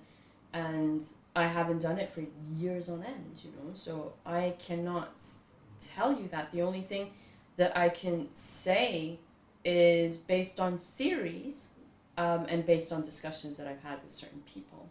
One of the ideas of the body cultivation exercises is the building of awareness of the body. Mm-hmm. And building it so much so that you have this heightened sensitivity towards certain functionings within your body. So, again, not from my own experience. Although I have played with certain things over the years, and I can say that yes, there were certain situations where I was able to feel specific things. And I'm not talking about feeling chi or feeling whatever, although maybe that's what it is. I don't know. What is feeling chi for people? I don't know. It's a very subjective experience for people. At least from my perspective, like I've never seen anyone manipulate chi where they've flown across a room, or right. you know, like how in the Chinese, the old kung fu Chinese movies, like I've they're modern. They're still doing that these days. They're flying off of buildings. Exactly. So no, you know. Would it be like a state of being, a state of essence? Well, the one real answer that I understood was from a Qigong teacher at the university, who was the only person, or the first person, let's say, at the university where he was able to give an honest answer that wasn't this esoteric, right, mishmash of things that I felt were given to us as international students. We were either given these esoteric answers that were very difficult to connect to, or in difficult situations when we asked the difficult questions, just to be specific. So right. There were situations where we asked questions or we got answers. But the difficult questions, a lot of the times it was either the esoteric answer that we could not connect to, or the you just don't understand because you're not Chinese. Ah, yes, that answer. Yes, you gotta love that answer, but you just don't know because you got. Exactly. Yeah, I don't know if that one washes anymore. So, I'm trying to remember now the question that I asked, but it was somewhere along the lines of,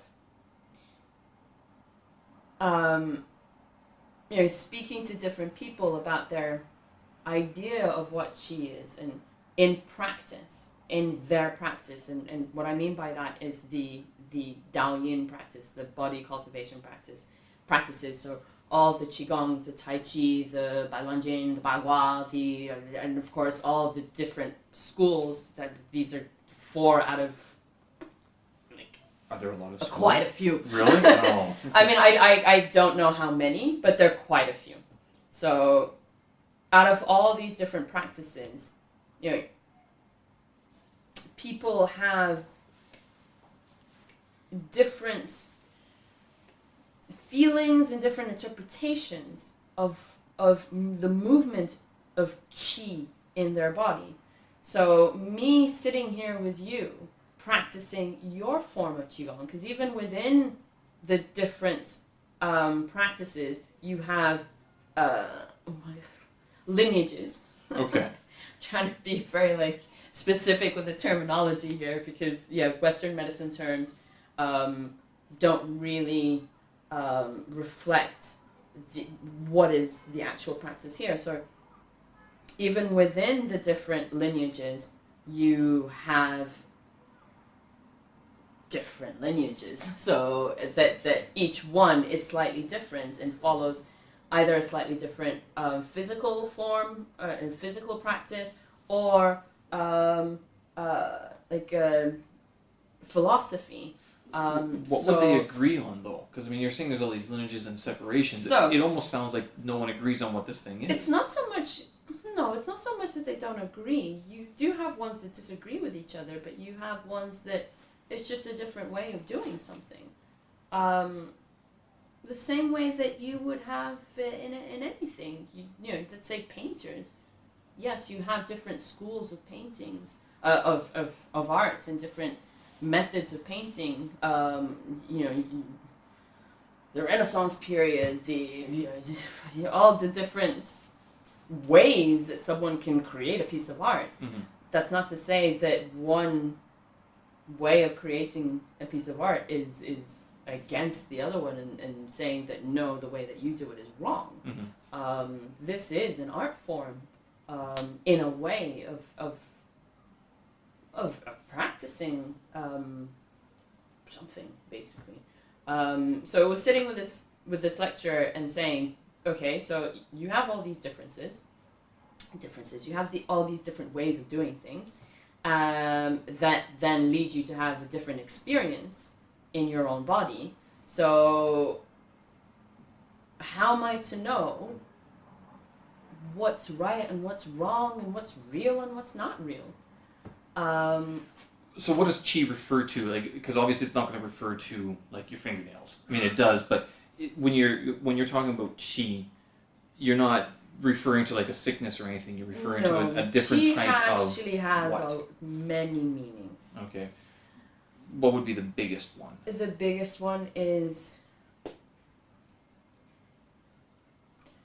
movement. Okay. And this is the biggest one that I find and that has been taught to me, that the Western mind can understand. So it's movement within the body. Now, the idea of using the word energy, okay. that's been killed to death. Let's just let me just say. And it's just like it became such a fad, and like Right. all these.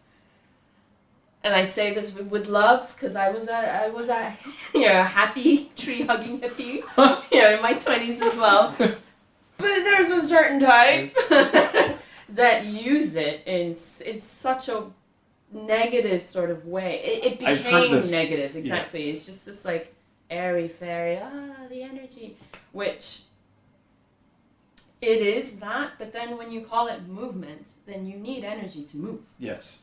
So it's movement.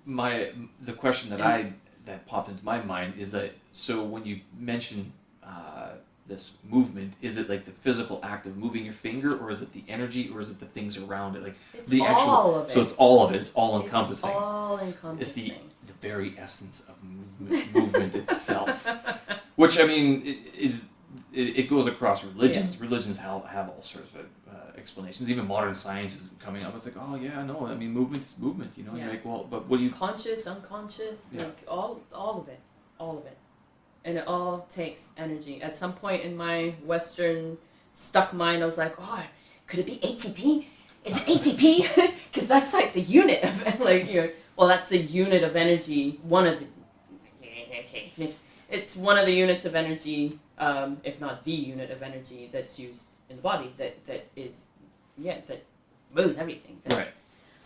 So could it be that? Could it be metabolism? Could it be? So yeah, dropped all that. It's just movement. And I don't want to say just, because it isn't. Yeah, as I said, it's a few things. What character do they use? The Chinese character. What is it? I mean, does that the traditional one? Was there ever? Did they still use the traditional one, or they changed no, it? They to removed. It used to have a mi underneath the chi. Has that changed the definition at all? God, I'm gonna have to pluck all this. That's a good thing to ask the Chinese colleagues. Like, so when you refer to qi, do you remember? Are you referring to the traditional or the simplified character of the qi, the movement? No, nobody uses the traditional anymore. So it's all simplified then. So if you pleco it, it's gas, air, breath, weather, smell. Well, no. That's xiangqi, jianqi. Okay, no, I go back. Qi. So the simplified one's like the I want to say the Ren character on top of the line, and then there's like the backwards fei. Yeah. Which is not the backwards phase, the backwards guang. And the traditional one would have a mi underneath. So, like for rice? Yeah. Okay. So it's kind of like the rice under the air under, and people are over top of everything. Yeah. Is it the Ren radical on top? Or no, I got that wrong. Someone's screaming at me now, listening to my podcast, going, seriously. Your Chinese is terrible. This is what happens when you don't practice.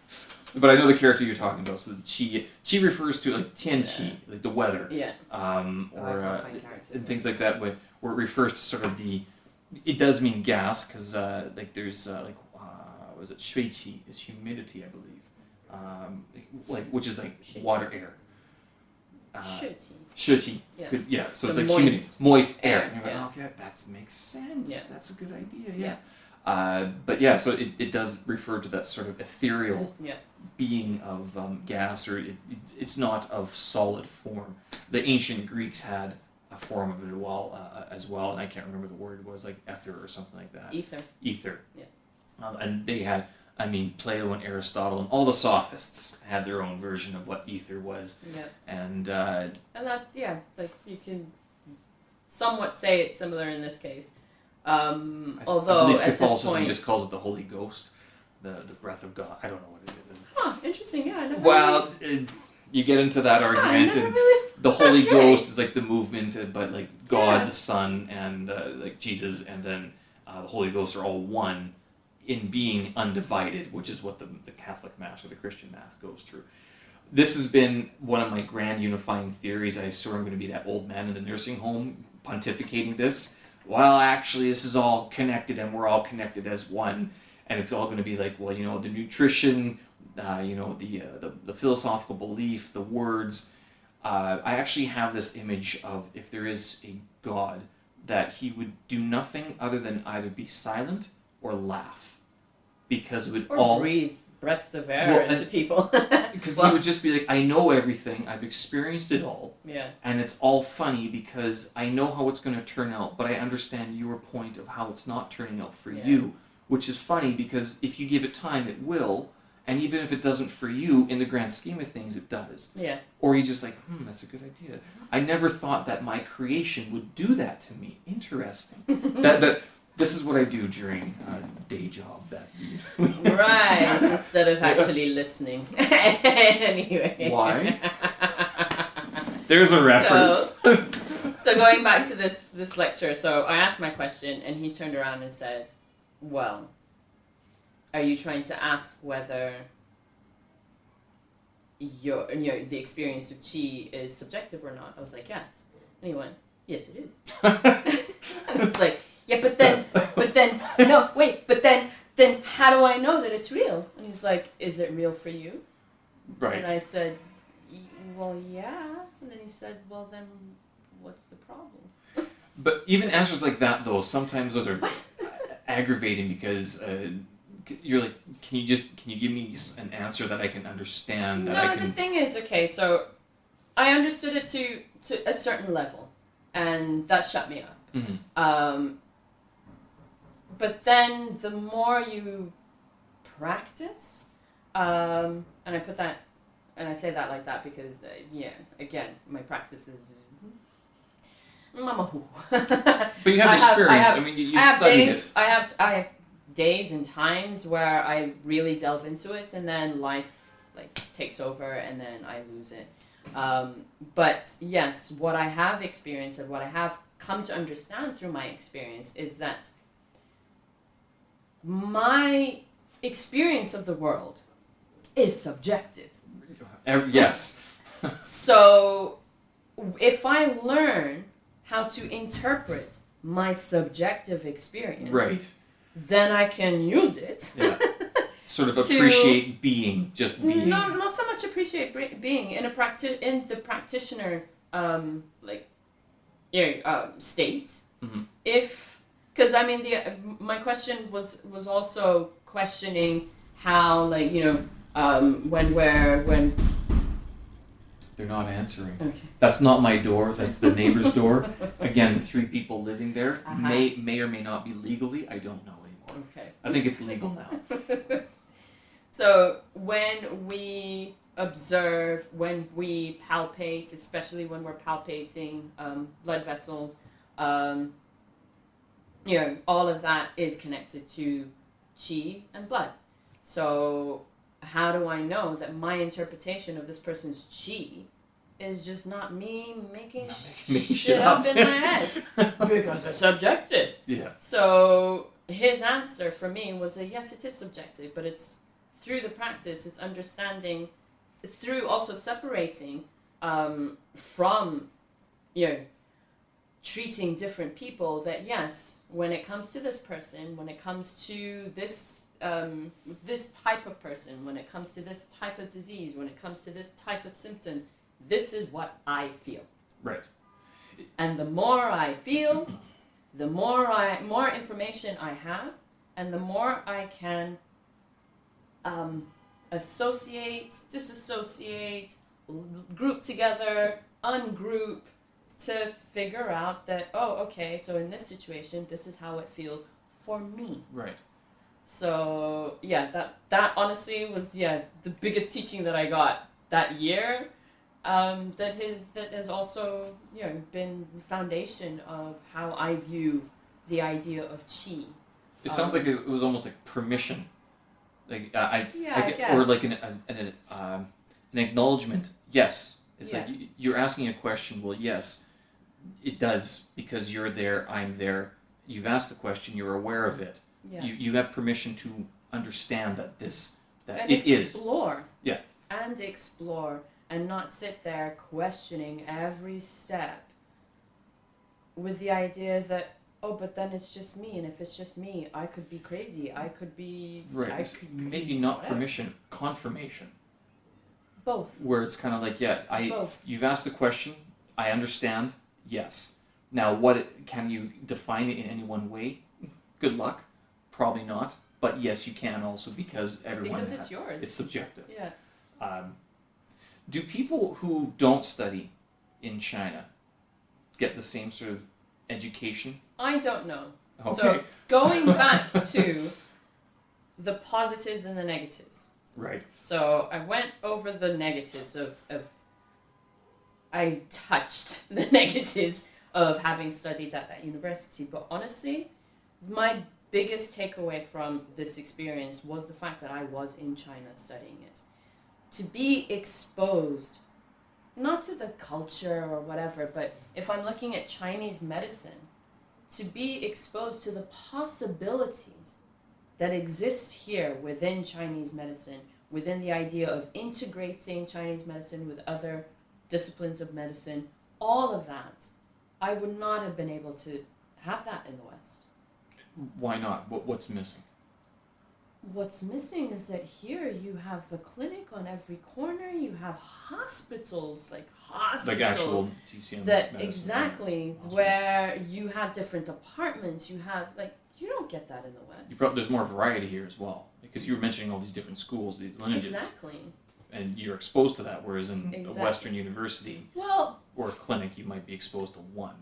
Yeah, when it comes to the actual medicine, yes. When it comes to other things like the cultivation, the nutrition and things like more preventative, I don't know, because hearing from foreign students who are studying here, they came with the background of having studied some form of Chinese martial arts before coming here. Okay. And that was a stepping stone for them to get into China, to form an interest in Chinese medicine. So you went the academic medical route, and other people went through kung fu.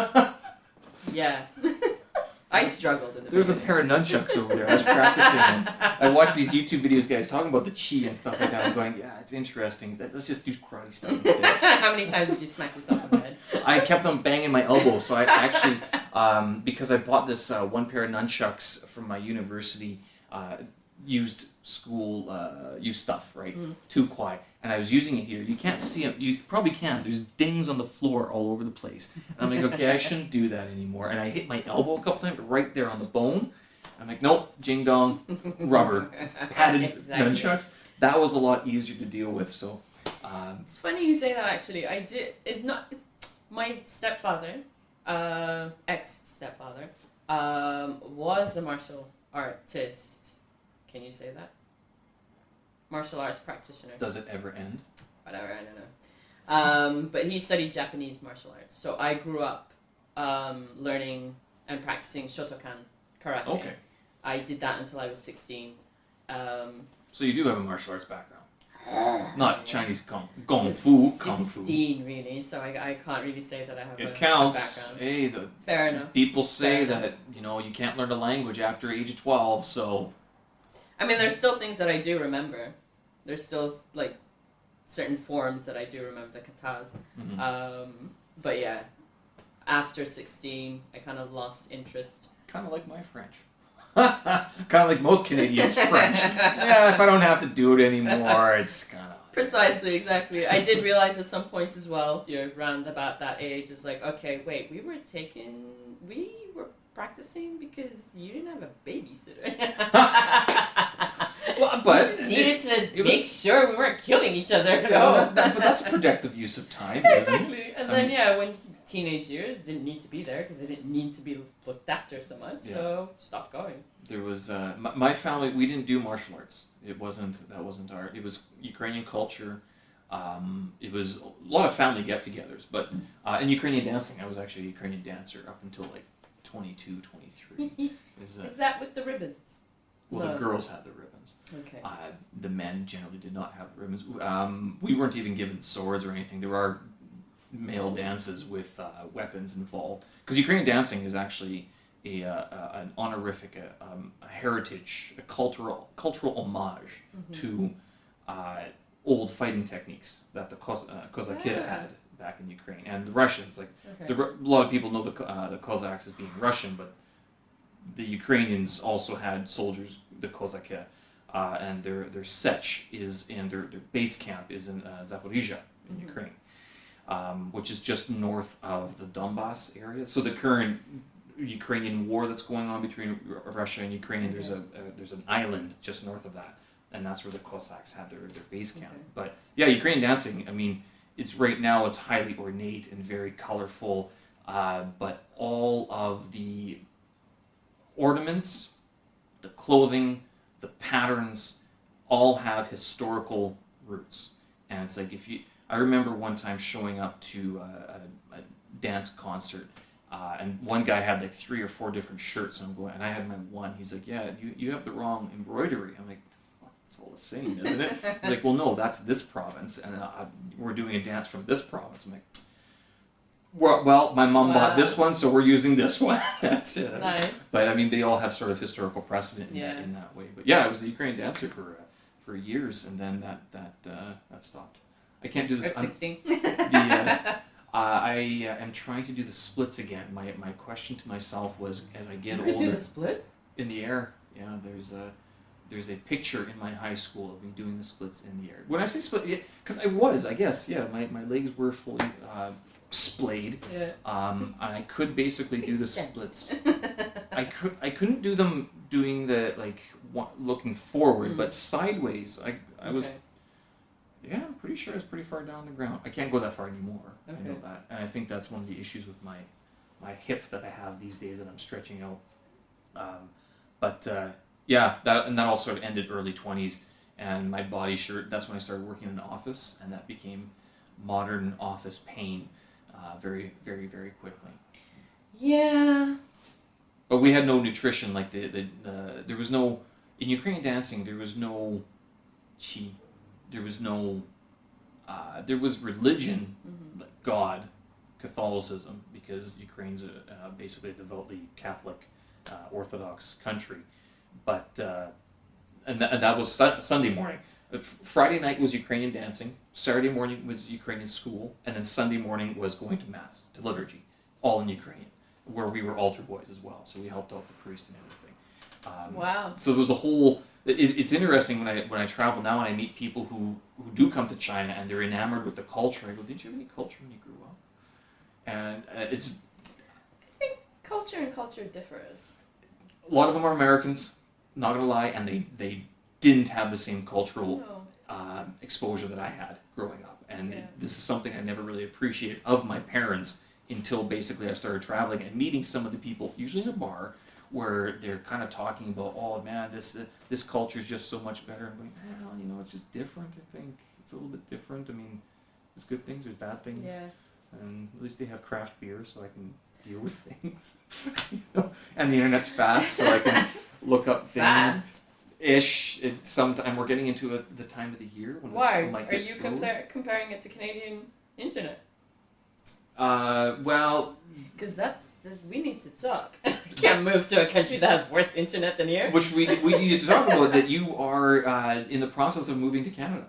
Ish. In the process, yes. Right, but you've been COVID has put everything off. Understandable. No, but actually, the timeline has still been the same. It's just that now, after COVID, my relocation my plans. route Okay. of relocation is different. How I'm gonna get there, and for what reason? Well, not so much for what reason, but yeah, how I'm going to stay there is different. Well, before I was planning on just applying for immigration from here, Mm-hmm. whereas now I want to go back to university, do a year if I can, because at the moment there's a bit like I need to finalize my admissions, and then we being me and the university need to sit and talk, because I've actually received the highest level of education in Chinese medicine here in China, so there's nothing more that they can do for me in Canada. So, because I did think of doing, because I know that 5 years is considered a bachelor's plus master's in a lot of countries. So I was thinking, all right, maybe I could just go straight and do a PhD. Yeah. Which that would have been okay to do in the US, but then I contacted universities in Canada and they're like, why wouldn't no? Bravo, Canada. What do you mean? Good job, Canada. It's like you're already there. There's no more. You've done 5 years. That's what we got. So in the States, you would have like a master's degree according to their education system, and you can. And the UK. So then Canada's saying what? There's no at PhD. the moment, it's the way it is in Canada is that you.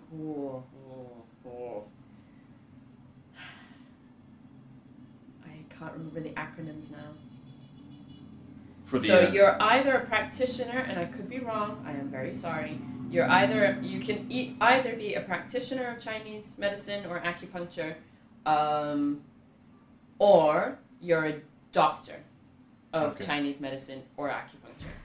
And what I have is the doctor level. Okay. It's not a doctorate. It's a doctor. It's just a doctor. So I've already done the 5 years. So what I'm trying to do... Check. Yeah, exactly. So what I'm trying to do, because I haven't had the practice since 2017, is to... Because what's different in Canada is that you have the 1 year... Well, you have an option. So it's 1 year or less of practice, and, observership, then internship in the school's clinic. Where you're actually practicing because you have a student's license. Right. And you have a mentor, an advisor, or whatever term you want to give that person, that helps with your learning. So I would like that. But because I've already graduated with the highest level, then me going back is a bit of a meh. It sounds like it more like just be sort of like for ceremonial purposes, going through the motions. No, they did offer before. Well, when I was speaking to them, they did offer a course, like a short course. Mm-hmm. But I don't want a short course. Right. I want an internship. Yeah. So it's basically trying to figure out whether that's possible or not. So instead of going to Canada, why don't you just stay in China and do the licensing? Do it here. Because then that would give me a license to practice here. Every country has a different, requires for you to be licensed in that country. So, but you don't want to stay in China no, I don't want much to stay in longer. China. No, I don't want to What's stay in pushing China. you out? Can I ask? I've been here 9 years. I've been here 9 Any years. other reasons? I mean, or is it just the 9 years? Because I've heard this. There's only one other person I've heard it from who said, I don't want to be one of those expats that has basically passed their expiry date. But I don't meet too many people who are like that here in China. It seems that they'll just sort of have a 7 years seems to be a good jumping off point. And then it's like the next jump is like 15. You're close.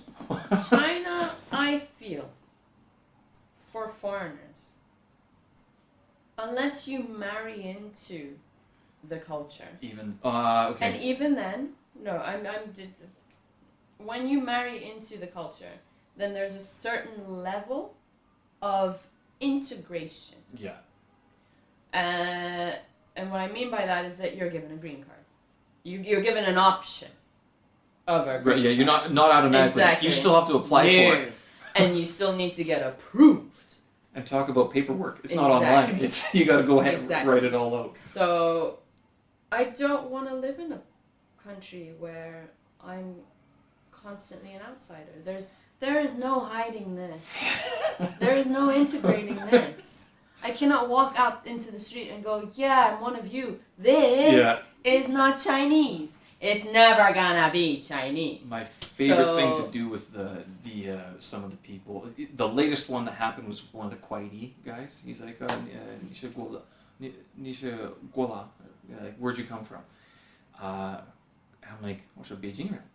I'm China. I'm Beijing. He's like, not gonna lie. I'm like, no, I'm Beijing. I'm speaking Chinese. I am one of you. He's like, I'm not Beijing. I'm like, I know your accent. I know. But I never did answer because I'm like, well, I mean, and that is the sad truth of being here in China. Are there any countries that actually let you immigrate? I think Singapore lets you immigrate. But Singapore's another place where you're I right. assume there's. This is that conversation's more about like immigration and non-immigration and like because Japan has the same thing. Yeah. Korea, they don't. There's no immigration. There's no. Whereas Canada and like that whole debacle that surrounded like the Mexicans going across the border in the United States. It's like at least the States accepts this. Like you can immigrate. There are countries in the world that don't allow. Well, my country doesn't allow immigration. You can't ever become those people. No. It's just not. Why would I want to live in a place, contribute to a place, to interact with its people if I'm constantly going to be met with yeah. But where are you from? Exactly. Yeah. To an extent. Yeah. I mean, what I liked about Canada was because I mean again I say my sisters live in the UK and it makes more sense for me to go and to move to the UK. However, that's also becoming a bit of a difficulty at the moment. Europe is inundated with applications. I mean, it's understandable, and I admire Europe, Europe's opening its borders to asylum seekers, to people in need, basically. It's pissing off a lot of Europeans, though. Yes, it is. And you can see it. That's a conversation. It's happening. You can see it on social media, but it's also that was the same argument with the United States and then even Canada. There's a few people who argue about letting in foreigners and then they take the jobs or whatever. Going well, but Canada has a very selective immigration policy. Yes, there's a quota for asylum seekers, but you don't want to apply as asylum seeker. At least most people don't. You want to apply as an immigrant because it's a very different route. I'm not sure of it exactly, but I know that Canada, it's not like people just wash up on shore. No, you can't. It's ways away. It's not a country that's going to swim there or fall off a boat. Maybe is there a boat that lands in Vancouver Port or Montreal? Maybe there's a secret boat that goes across. I don't know. But it's one hell of a trip to make. You're not taking that one as your first option. No. No. This is like wartime effort. Mediterranean, go to Malta, Italy. Yeah. No. Canada. Let's Yeah, go. let's do that. Sit in a boat. Do you know what? Oh. Why Canada when I could go all the way to the Falkland Islands? There you go. You know? Yeah, but Canada does sit in that position where, in terms of immigration, it's even flying in.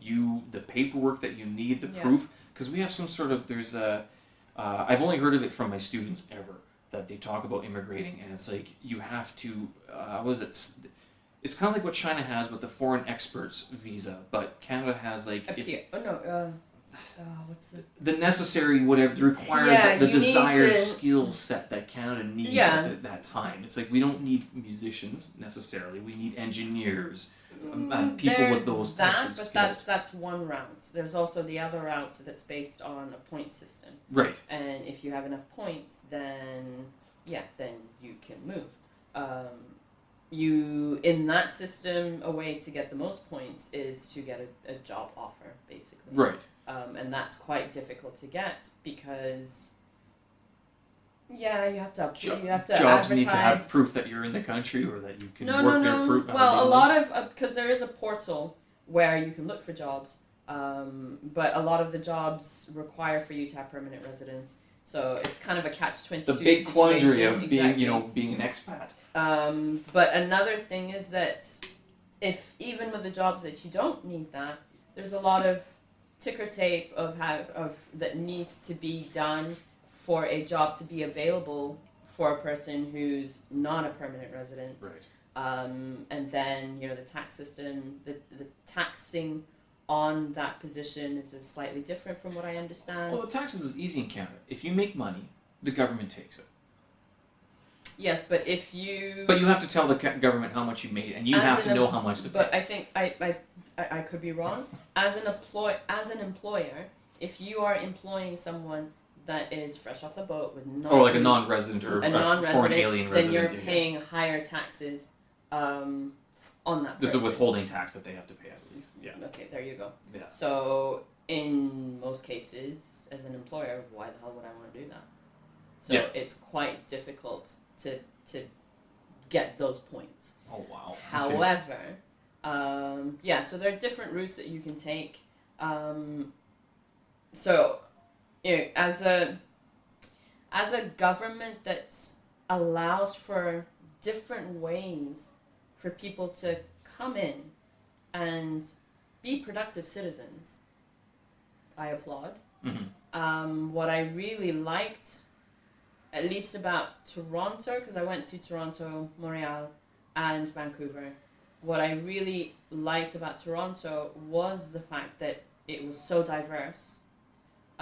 Similar in how, in my experience of European, like certain cities in European countries, but with the addition that all these diversities were actually interacting with each other, right, and being friendly. Whereas in certain cities in Europe, yes, you have the diversity, but it's very sort of separated. That community there, that community there. Exactly, you have enclaves, where even when you do get to certain parts of the city where there is diversity, people are just not interacting with each other. There are no like groups where everyone's like laughing and smiling, and so that I was very sort of taken by that. I've never really thought of it that way, but I know that all of my Canadians, compatriots are going, you picked Toronto. Toronto's like the hated child. It's not that I picked Toronto. The school that I'm interested in happens to be in Toronto. I feel like I just went for one visit, and it was a whirlwind of a visit trying to cover the three cities. Just those three cities. I mean, Canada's flipping massive, Yeah. The prairies are screaming, why don't you come to Saskatoon? Regina, go live in the middle of the prairies. I'm not sure what the TCM... and that's another thing. It's also looking the community at itself. Where as a person who's wanting to open a clinic or to work with people like-minded people, where would it be best to... I mean, at the end of the day, we live in a world where the monetary system is what it is, so I need to think of where my clinic, my business, is going to support me, and maybe going to live out in the middle of nowhere. Well, and getting the supplies, because Toronto, you're going to get, It's daily a lot flights. easier. Daily, Exactly. and it's a port. Same with Vancouver Exactly. would be the other place, but like Saskatoon, I mean, that's at least a 17-hour truck Yeah. ride from And Vancouver. Taobao, Doesn't exist. you have not. Oh no, shipping to Saskatoon God. would be, it's 3 weeks at least. I think Like my biggest shock of moving abroad is the non-Taobao culture. And the non-QR code culture, and the whole, you have to pay. You guys don't take credit cards. China doesn't use credit cards, and the rest of the world doesn't use digital payments just yet. China does use credit cards. Not very often. WeChat No. and Alipay are far more. Well, before WeChat and Alipay, China used credit cards more. Right. Now, they don't even take cash. No. Because you got WeChat cash. and Alipay. Well, and QR then code. also with the cash, it was an authenticity issue. That became a big problem, like the 100 kwai and the 50 Yeah, but kwai. they just changed it. Again, they had to, Exactly. because the first ones were paper. You're like, that's not a good idea. Yeah, well, Toronto, and I do have to admit that Toronto's not a bad city, and I know people who live there, I know people who have lived there, and in terms of, especially for a person like you, who has lived all over the place, Toronto's probably a good fit. Unless you really want to chill the fuck out and be at one with the earth, then you go to the prairies. Okay. Which I was would be thinking Vancouver. Vancouver's if you want to do a lot of the outdoorsy stuff, climbing mountains and stuff. If you just want peace and quiet, okay. Gotcha. and miles, kilometers we use in Canada, and just you'd Thank still God. you'd still have outdoor Metric activities. system. A lot of hockey. You'd probably have to learn how to play hockey if you're in the middle of the prairies. Well, fun fact, Kuwait actually had quite a good hockey team. And then you left, and then now they're shit. No, it was during my uncle's days. So he was part of the Kuwait hockey team. And No way. We used to go. Yeah, we used to go and see him train. So the Middle Eastern the Arabian Peninsula countries used to play against each other. Yeah.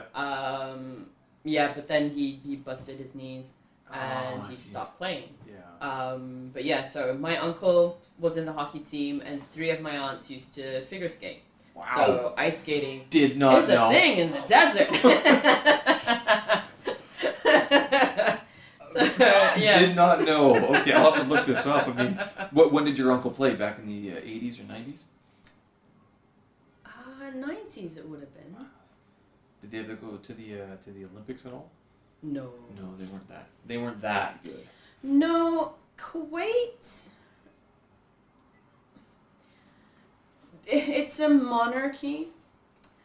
And it's a very kind of hands-on monarchy.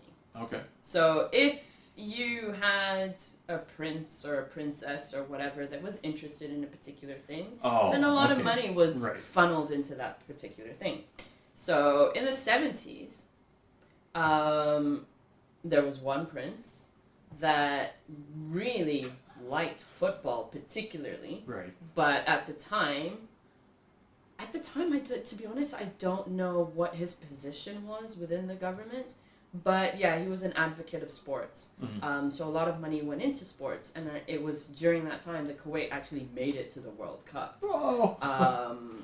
If you ask Ben, Okay. Mr. Yeah. Whatever. He will tell you, I don't remember now, sometime in the 80s where they actually made it to the Final Four? I don't know. not the Final Four. But you're talking football, European football, not American style of Yes, I'm talking soccer for the rest of the world. Canada. That's Canada speak. I mean, you go to. Is it soccer there? Yeah, if you say football, they're gonna going think around Los Angeles. teaching everyone. Toronto. Football, you play with your feet. Toronto wants an NFL team. You're moving to Toronto. Toronto is the most Americanized or the most American-like city in Canada. Really? Yeah, they want an NFL team. They are the only one that has an NBA team. Vancouver used to have an NBA team, but it died again. Toronto has the Raptors that went to the finals last year. So and They won. Oh yeah, they won. Yeah, I didn't even know that. That's why I see kids around here wearing Toronto Raptors jerseys and shirts. I'm like, where'd you get that from? Is that a misprint from the factory? No slight intended, but let's be honest, all the shirts are made here anyway. And I see them wearing it, going, okay, no, it's not a misprint. So like, why? Oh, because the Toronto Raptors actually made it to something. But yeah, they want an NFL team as well. They have a soccer team that plays in the American leagues. Vancouver also has a soccer team as well. Winnipeg doesn't. My hometown does not. But yeah, if you go there, it's going to be soccer, not football. But so anyway, I mean, so Kuwait, I will be calling it football. Yeah, if you're in Toronto, rest, you'll be considered international if you're calling it the feet, not the hand. So what do they call it in Quebec? Probably soccer. No. Yeah.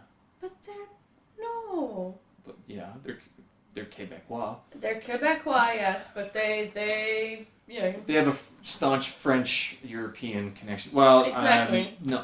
They do trying have. Not to... Montreal does have a soccer team. They also have a football team, like American style football as well, and hockey team as well. I'm surprised. I would have thought that they had a rugby team rather than an American Rugby football is team. people are going to hate me for this. It's like the unspoken popular sport. It seemed like with lacrosse, there's whole leagues dedicated to it that travel internationally. Okay. People, and you'll meet people, especially in Toronto, you're going to meet these people. Winnipeg, because the city's so, it's spread out, it's far away from everything, but and everyone in Winnipeg is sort of like a jack of all trades. They all play different sports. Okay. There's not just one sport that they play. But yeah, Toronto, Vancouver, all the very big cities are going to have a rugby team, if not two, that will play internationally. And there's a Canadian rugby team, so a Canadian lacrosse team that travels and they appear in the Olympics. Cool. Okay. So yeah, it's properly represented. Okay. But whether or not you see like a rugby guy walking down the street, not in Winnipeg. Toronto, maybe. Okay. Same with like soccer players, football players. You're going to see that in Toronto much more than you'd see it in Winnipeg. Fair enough. But yeah, something like that. Yeah, so you're going to Canada, hopefully, next couple of years. Some people would actually question why you're not going to Montreal. Speaking of doing the CELTA, I did my CELTA in Montreal because it was my chance to go to Montreal and live there. And I cannot lie when I say it is a better city. It is definitely a nice city. Gorgeous city.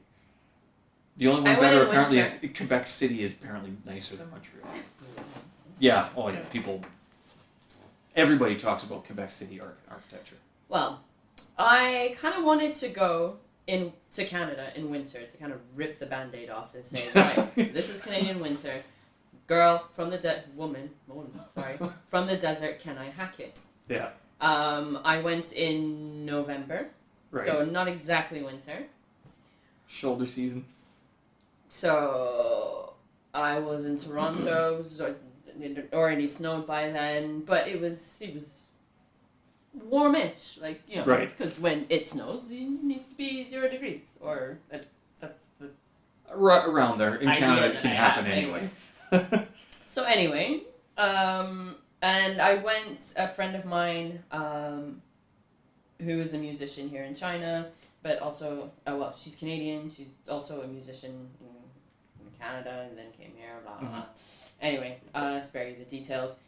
She was playing for a folk festival in Montreal. Oh, okay. Le Mondial. Okay.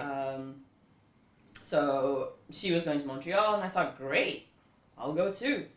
So it was actually, just by chance that I ended up in Montreal, but it's cold. It's really, really cold. Oh, you wouldn't hack it in my hometown. It was funny. We ended up meeting a Chinese person there. So yeah, like the second night that I was at these events, I was with this Chinese guy. You're speaking Chinese. Speaking Chinese. And the Chinese person's in like, Canada. What the exactly. I was well impressed with myself actually, because every time I stop speaking Chinese, I forget things and I feel and I convinced myself that my Chinese is actually really bad. And then I get pushed into a situation where I need to use it, and I can actually have conversations for the whole day with this person in Chinese. So I impressed myself. He was quite impressed as well. But yes, at the end of the night, it was 2:00, and I'm trying to get back to my Airbnb. I don't know what the hell the temperature was, but it was cold. -2 Celsius. No. Probably November -10 maybe if it Something was like that. -10, -15, something like that. So I'm sitting there waiting for the night bus. I finally get on the night bus, and because things are different in Canada to China. I mean, something as simple as, using, what was I using? Google Maps or whatever. Right. And it was seeing the bus number, the route that I was supposed to take, with a / and then another bus number. You can take either one. No. In China, that means you can take either one. There, it meant that I needed to change buses at some point. Oh, so yeah. Oh, I okay. didn't get off at the stop that I was supposed to get off at. Oops. And at some point, I ended up somewhere else, and I was just like, what the hell? I wasn't paying attention because I was texting on my phone like an idiot, 2:00 in the morning. You don't know where you're going. Pay attention! So I get off, plug in the address on Google Maps again, needed to walk for like 2 kilometers to another bus stop. By then it was already 3 in the morning, fucking freezing. Pardon my French.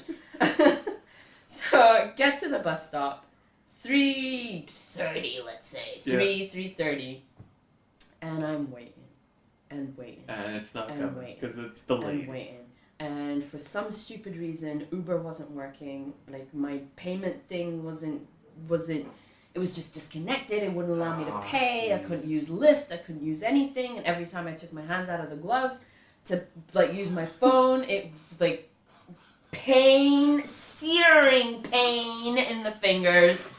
Putting the gloves back on, shoving them under my armpits, rubbing, trying to get the blood moving.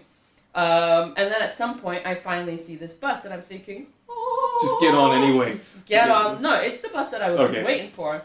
And then the bus just fucking drives by.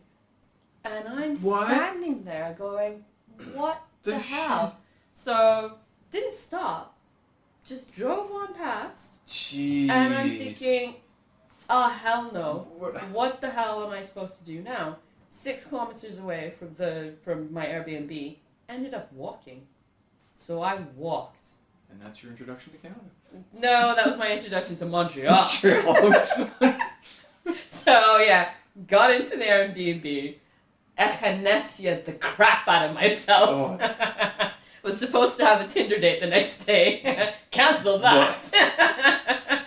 With a Canadian, you gotta show up anyway and be like, what the hell did I do wrong? What happened here? I was starting to feel a bit of a tickle in the back of my throat, and I was supposed to fly the day after. You were in Montreal, awake at 3:00 in the morning, and you had gone to La Banquise already, right?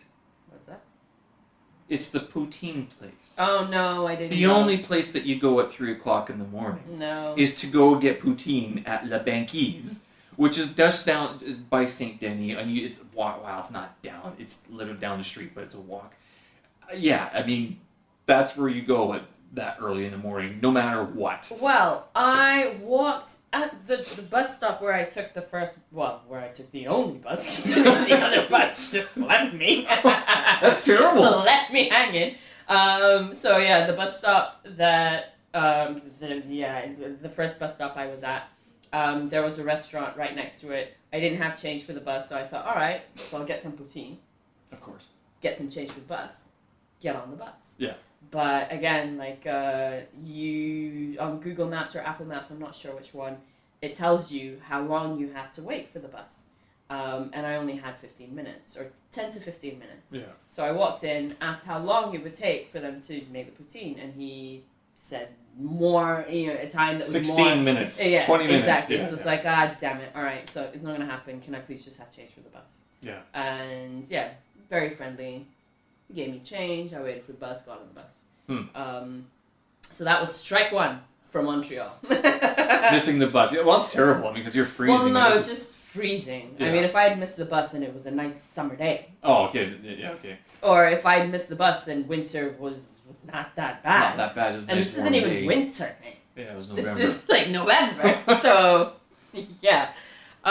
Strike two was that, yes, you had the diversity, but it wasn't as integrated.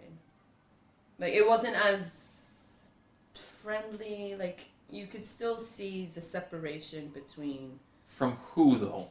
I think I know who you're talking about, because there's a split right through the middle of Montreal, French and English. No. That's it one of wasn't them. that. What else is it? Because that's one of the greatest divides. Like, if you grew up on this side Yeah. and you speak English or French, you belong to that. If you grew up on that side, it's another one. It's one of the massive divisions in Montreal that still leads to fights these days. Okay. For me as an outsider, and I could be wrong, this is just my experience, it was more the new immigrants Okay. and the European immigrants. Is it Well, the racially Euro- divided? Yes, it's racially Right, divided. like black, white Yeah. sort of issue. Well, people of color. I wouldn't say black per se, Okay. but people of color and the European Caucasian. Because a lot of Montreal, they do have a sizable black community, but they also have a lot of like Turkish or from like the Mediterranean, that area, and But they're considered people of color. right, yeah, Yeah. they and like the Montreal also has there's a lot of French people there, and that like the Western European Yeah. side of the continent Yeah. basically. So you also experienced that Yeah. division. How bad was it? It's not bad if I don't compare it to Toronto. Toronto wins, but that's only strike two. That there were only two strikes. Oh, okay. There wasn't a third. There wasn't a third. There didn't need to be a So third one. there's still room. Yeah, no. But, in that case, then I would. And fully also agree. having to learn French, but that for me is not a strike. It's just basically having to sit my lazy butt down and remember the things that I did learn, up until high school. Mm-hmm. Well, mid high school. Right. And also my ex stepfather, having been from a francophone country, Cameroon, and we used to travel we used to spend some summers in France. So it's not that I don't have the ear for it. I do understand things still, but it's also, second language, third language. Yeah, Chinese has now become Second language. my second language. So when I want to say something in French, the first thing that comes out Is the Chinese. is Chinese. Yeah. Which, funnily enough, I was in Montreal, Speaking Chinese. just got on the bus, and the bus driver asked, I don't know what it was. I don't know who said what first, but at some point I said something in Chinese to him, and I was just like, "Nah, what are you doing? Wrong language." The bus driver was like, Yeah, exactly. What? "This doesn't compute in Exactly. what I just heard to you. It just doesn't make sense to me all of a sudden." Exactly. You expanded So- his horizons. So yeah. Yeah, I can see it though, and then how you would want to go to Toronto in that sense. And I'd actually say that that's what your international upbringing Yeah. is more suited towards Toronto than any But then other. you go to Vancouver, and it's just But it's beautiful. It's- outside of Vancouver is nice. I mean, downtown Vancouver is also, you got sketchy area. Did you You go got down sketchy area. Did you go down Hastings at all? No, but downtown Vancouver is tiny. Oh yeah, it's like one street. Exactly. It's so Which- comical. Vancouver is a big city. You talk about it and everything. And you go down, was it Granville Avenue, and that's it. Yeah. That's it. And but Which is a bit disappointing. it is, but it's also very dense in that sense of everything that you want to do downtown is downtown. There's Fair no enough. you have to take a bus out to the suburbs to go Fair anywhere. enough. And transport in Vancouver isn't as it's not as facilitated as in Toronto. You just have the buses. You don't even have Uber. You just have Lyft. You have two lines on the subway. I think Exactly. I know the third Which- one exactly, when I was there. I mean, oh yeah, no, I was looking because my brother lives a bit away from the downtown. I'm going. There's only two lines, and you have to wait 7 minutes for the train. Like, this is a developed country. Where the rest of the trains? Exactly. And I saw 3 black people while I was there. 3. That's it. You could count them. One of them was a father and a son, so that's 1 in 1. So 2, really. 2.5. So yeah, that was you wouldn't see much of a. But I mean, there is a large Indian and Pakistani population. Yes, and apparently an Arab population as well. But the Arabs and are all over. Iranian, Persian population. Which again, yes, okay. Toronto has a large I population do as well. identify as a black person, but I'm Arab. Yeah. So I'm Afro-Arab, if you want a proper term for it. So my background is it's very specific, which makes my life a little bit more complicated. So yeah, if I'm looking, which part of me looking for the next, part of what I'm looking for in my next step is the idea of belonging. Right. So yeah, there's the outward, but there's also the inward sort of experience of life based on my outward appearance. But then on top of that, you have the other layer of my culture. Mm-hmm.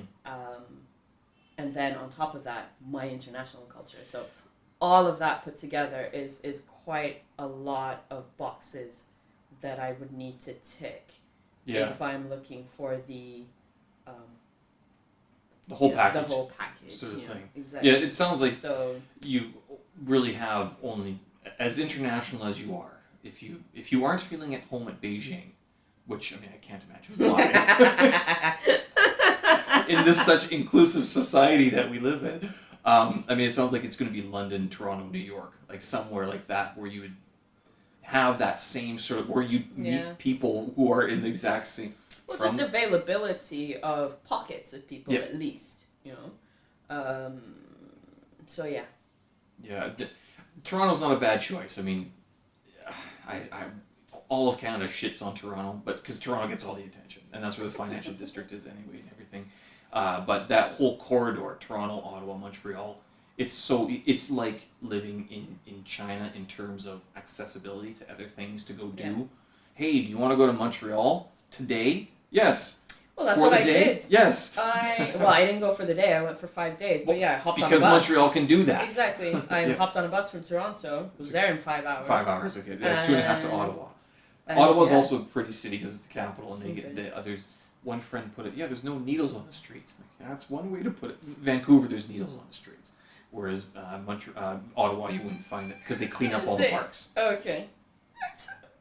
My friend, the person that I ended up staying with in Vancouver was a friend of a friend, and I'm guessing her area was a nice area because I don't remember. Depends where it is. If it's outside in the burbs, it's going to be better. It wasn't the burbs per se, but it was like the in between. Anywhere close to downtown? No. Any of those parks? Gotta be careful. Watch where you step. Keep your shoes on.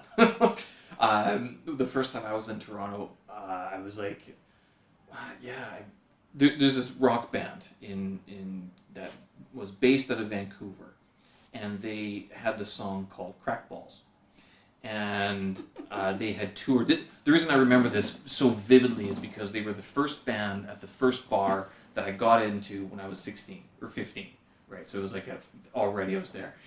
And you heard a song called Crackballs. Well, that was their encore. So ever since that day when I heard this Crackballs, and they talk about this street called Hastings, and I'm like, oh, Hastings, and it's kind of like whenever you hear a song, like anybody sing about a certain area, it's like all this sort of poetry, and so I'd never really looked up Hastings before. I probably should have. So I land in Vancouver. And one of the guys I went to graduate school with, he's like, well, so do you have any ideas what you want to do? in Vancouver? And I'm like, well, yeah, I'd like to go see Hastings. And he's just like, the fuck? No, you don't. Why? Why? Like, he's looking at me, and I kind How of old were you then? well, that'd have been late 20s at that point. Okay. Just after I returned from traveling, right? But so I was like, go mode. Let's travel. Let's see everything. This, I'd heard about. I studied Rome. I went to Rome. I wanted to go to London, so I went to London. I want to teach English overseas. I taught English. Let's go to Hastings. He's like, and I kind of wonder what went through his head. I don't know if he ever looked at my arms just to verify if, like, who are you? Like, do you know what you just said? And because I had no idea. And he's like, yeah, no, you don't want to go there. And so I was like, okay, all right, fine. I met 2 friends that time. The next friend I went to, he was like, yeah, no, I'll drive you through there. And it was like literally, look, keep your windows rolled up. We'll drive through and like see all the poor people, all the drug addicts. And it was like, holy shit, it exists. Crack balls. Crack balls. I'm like, that's what crack balls is. It's a drug. Took 10 years to figure that one out. But that's where all the drug addicts basically go to winter. Yeah, Montreal is like a little bit different, but yeah. So a very storied city, Vancouver, in that sense. But yeah, it sounds like Toronto will be a good choice for you. At least for the beginning. At the end of the day, yeah, I'll see where my feet land, really. Yeah. Well, I did say it before. I think when you said, well, actually, I was aware that your 2-year time limit in China was coming up, and it actually made me a little bit sad. I was a little bit taken aback, emotional. And this was also part and parcel because the landlord asked me about renting. And like everything's done in segments here. So it's either a 1-year visa, 1-year lease, or rental contract. So it's always like, I'm going to be here for another year. Or it's like, oh, I'm going to be here, And then you see the people leaving who are like, well, I'm leaving in 3 months. You're like, ah. And as an expat, as a foreigner, you're kind of used to it. And you do it to a lot of people too. Yeah. You're the flakiest, flightiest people in the world. Yeah. But that's also sort of the charm of it, that you do have that churn of friends and acquaintances. But yeah, when I was aware that your 2 years is coming up, which sounds like it's being extended now just because of COVID, and because you're a neighbor, basically. So, I mean, having you leave, it's going to be an empty space, basically. And a lot of our colleagues are leaving. A lot of them, it seems like... You'll be the last one. I mean, it was me, you, and Craig in Building 8, and he left. Craig didn't like being here. At least he never seemed very... No, he didn't so much. And he was living with other people, which I pay the stupidly high rental fee here because I'm like, I'm not living with people. Some of the newer examiners, especially the younger people, they're like, oh, yeah, why don't you have a roommate? I'm like, no. Been there, done that. No, because when you work 6 days in a row out of Beijing, you're coming home. I want to chill the fuck out. Yeah. I have to admit. I mean, I've always been lucky with my roommates because, in all honesty, I've never wanted to live with strangers. So Right. I've always lived with friends. Mm-hmm. Or people that I've met that we were friendly. That's one person, by the way. So I met, we got friendly, and then we moved in together. Right. Yeah, but like the idea of like finding someone off of Craigslist or something and moving.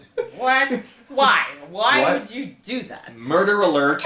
I mean, people do it and it's great for them, but no, that's my personal space and I want to know that we will get along. Yeah, that there is personality, like some sort of connection there. At least like friendliness. If I want to sleep with strangers, it'd be at hostels. That's my extent of like. Oh God, Jesus! My hostel experience was later on in life. my first hostel experience was when I visited Barcelona. I was 25, 26? No. 27, 28? That's the same as me, basically. First time I went to London, I stayed in a hostel. If you're not hosteling like in your early 20s, by late 20s, you're already not wanting to party so much. At least for me. I worked in a bar for 7 years while I was studying in Cyprus. Oh, jeez. So I did the nightlife. Right. My friends were DJs. They organized festivals. Like if I wanted to do the whole drinking and not even drinking, like I really got into the music. So Right. there were occasions where I would go out somewhere and not drink and dance until 6 o'clock in the morning. Is that possible? It is if you Wow. like the music. So I've done that. So the partying, the getting drunk and loud and rowdy and whatever, like I wasn't You really didn't need doing that. anymore, Yeah, for some time. So to go and stay in a hostel where people were being rowdy and getting, and stumbling into the room at like 3 a.m, and while This guy. I was thinking, okay, I'm already bed trying to get to sleep so that I can go and see the architecture, like, the Oh, next wow. day at like 28. Yeah, and then I went to India. When I was here, my friends in London, two of them moved to India. One of them is Indian descent, British. The other one Spanish, and then one's an architect, so he moved to Goa, and started working. Yeah, but yeah, he I know him because he's friends with the DJ friends that all were DJ'd psychedelic trance. That was the music that I liked. Music that I still like. So I went there, and I ended up staying at the cheaper, not, I wouldn't say cheaper hostel, but in comparison to this other Spanish friend of mine who was teaching Spanish at a very, very expensive international school on the other side, like near Kerala. So we all met, like friends from London, friends in India. We all met in Goa, and she stayed with the boyfriend at this like boutique, really nice swanky place. And I stayed across the street in the hostel. I mean, it was nice, but Yeah. It was the hostel, Right. cheaper, option in comparison to where she was staying. And yeah, it was like, early 20-year-olds coming in drunk and like, and whatnot. And me, in my 30s going, what am I doing in this picture? You kids keep it down out Seriously. there. But then I was the one, like, on the beach listening to psychedelic trance, like, until 7 o'clock in the morning. But you were completely sober and actually enjoying. You actually remember that I night. was sober, but I wasn't stumbling in, like, I know how to behave. Yeah. Well, I was late 20s, mid 20s when I first experienced Hostel, and I was that guy. Was party. My one regret about my first European backpacking experience was I should have taken more pictures because I don't remember Exactly. much of it. And I remember pretty much every second day waking up with a hangover. And that's the thing. You hit, like, a certain age where the recovery period starts being a little bit more difficult. I don't know. Upper 30s, I'm doing well. I don't get bad hangovers. I don't know what happened. My liver seems to deal with it. I don't drink as excessively as I used to, and I certainly don't change substances. So beverages. Yeah, exactly. I drink. The reasons I spend money on these craft beers is because the ingredients they use are a little bit more pure than some There's of the other that, and I've ones. also learned to do the one drink, one glass of water, one drink, one glass of water. Look at me being an adult. Not the best advice, but I remember this Polish girl one time saying to me, because she saw me drinking everything. She's like, yeah, there's the law of percentages. You start low and then you work your way up. You don't go beer, shot, wine, beer, shot. Bad idea.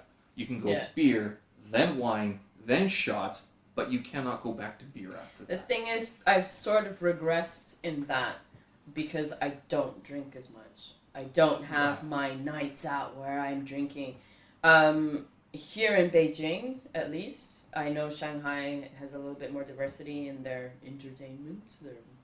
But being a little bit of an electronic music snob, I've gone out, I've experienced, and it's very much hit and miss here. A lot more miss than hits. Really? That's not to say that I haven't had good like music nights, like some really but random Really random occasions where I either like by accident end up in a place and it's a really good night, or the one time I was actually really surprised. I ended up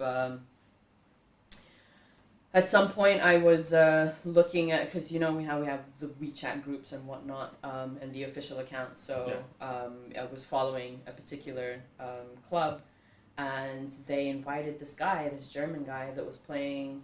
He basically spent, because I ended up talking to him at the end of the night, and he was traveling around North Africa and really ended up loving the music. In Egypt, it started in Egypt, I think. I could be wrong. Sorry. Where he met this woman who had this old like cassette and record store, and he just bought a whole bunch of cassettes and records of like Arabic music in like the 60s, 70s, 80s. Like electronic stuff, or just like traditional soul, funk, like a mix of these things. And so they invited him to play, and they had like a clip. Well, the whole set that he played in Beirut, in the boiler room in Beirut. And for me, you know, a Kuwaiti in freaking Beijing, this guy was going to come and play Arabic music and North African music in Beijing. I'm going!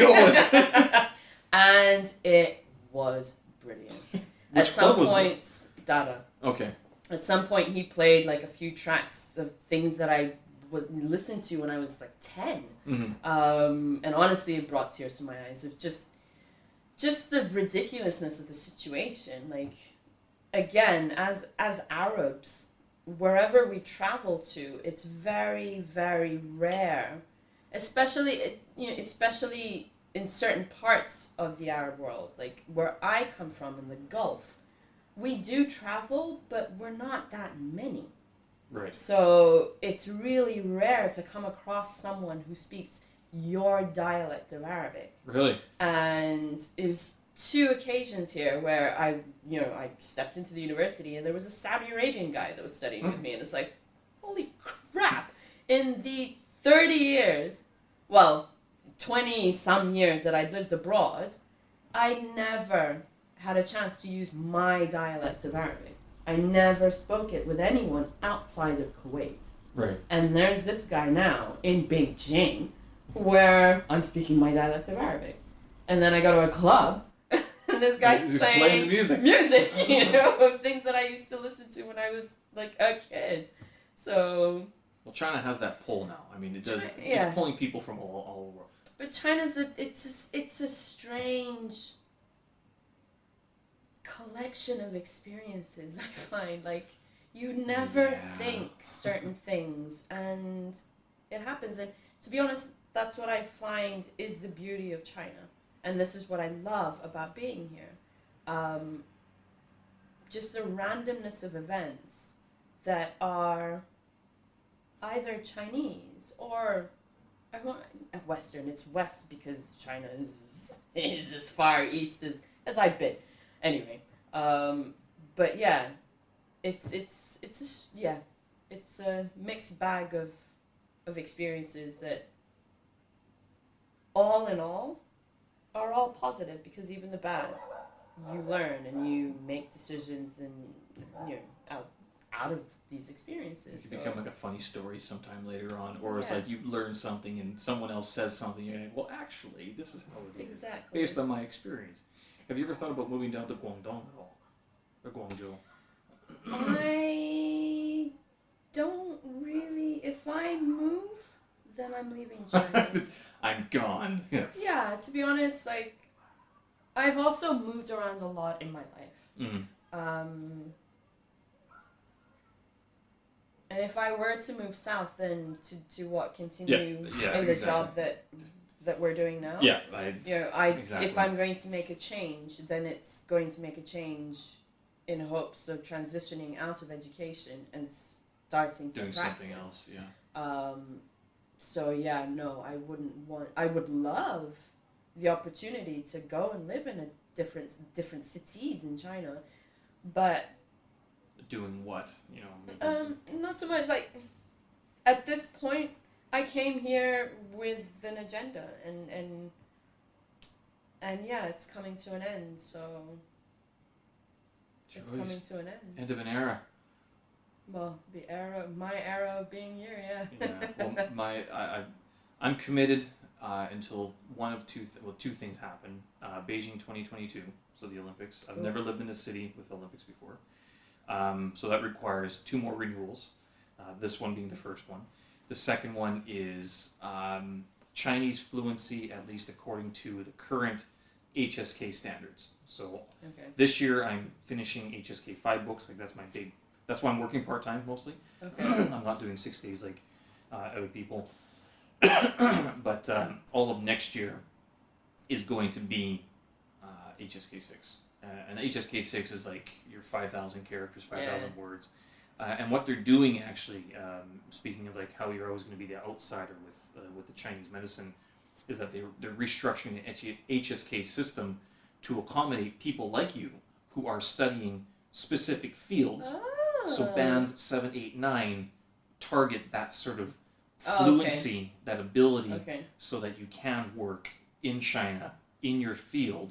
So not that you're just. But it's separate. It's not that you have to go from 1 to 7, 8, 9. I'm pretty sure you don't. Right now, you don't have to either. It's so not it's like 1 to 6, and then you have a choice of doing 7, 8, or no. You can, if you want to rock on up and go for the 9, you can. If your Chinese is that good, right? Okay. It's not like other standardized tests that people show up and they're like, oh well, I want a 7, or whatever, and you're going.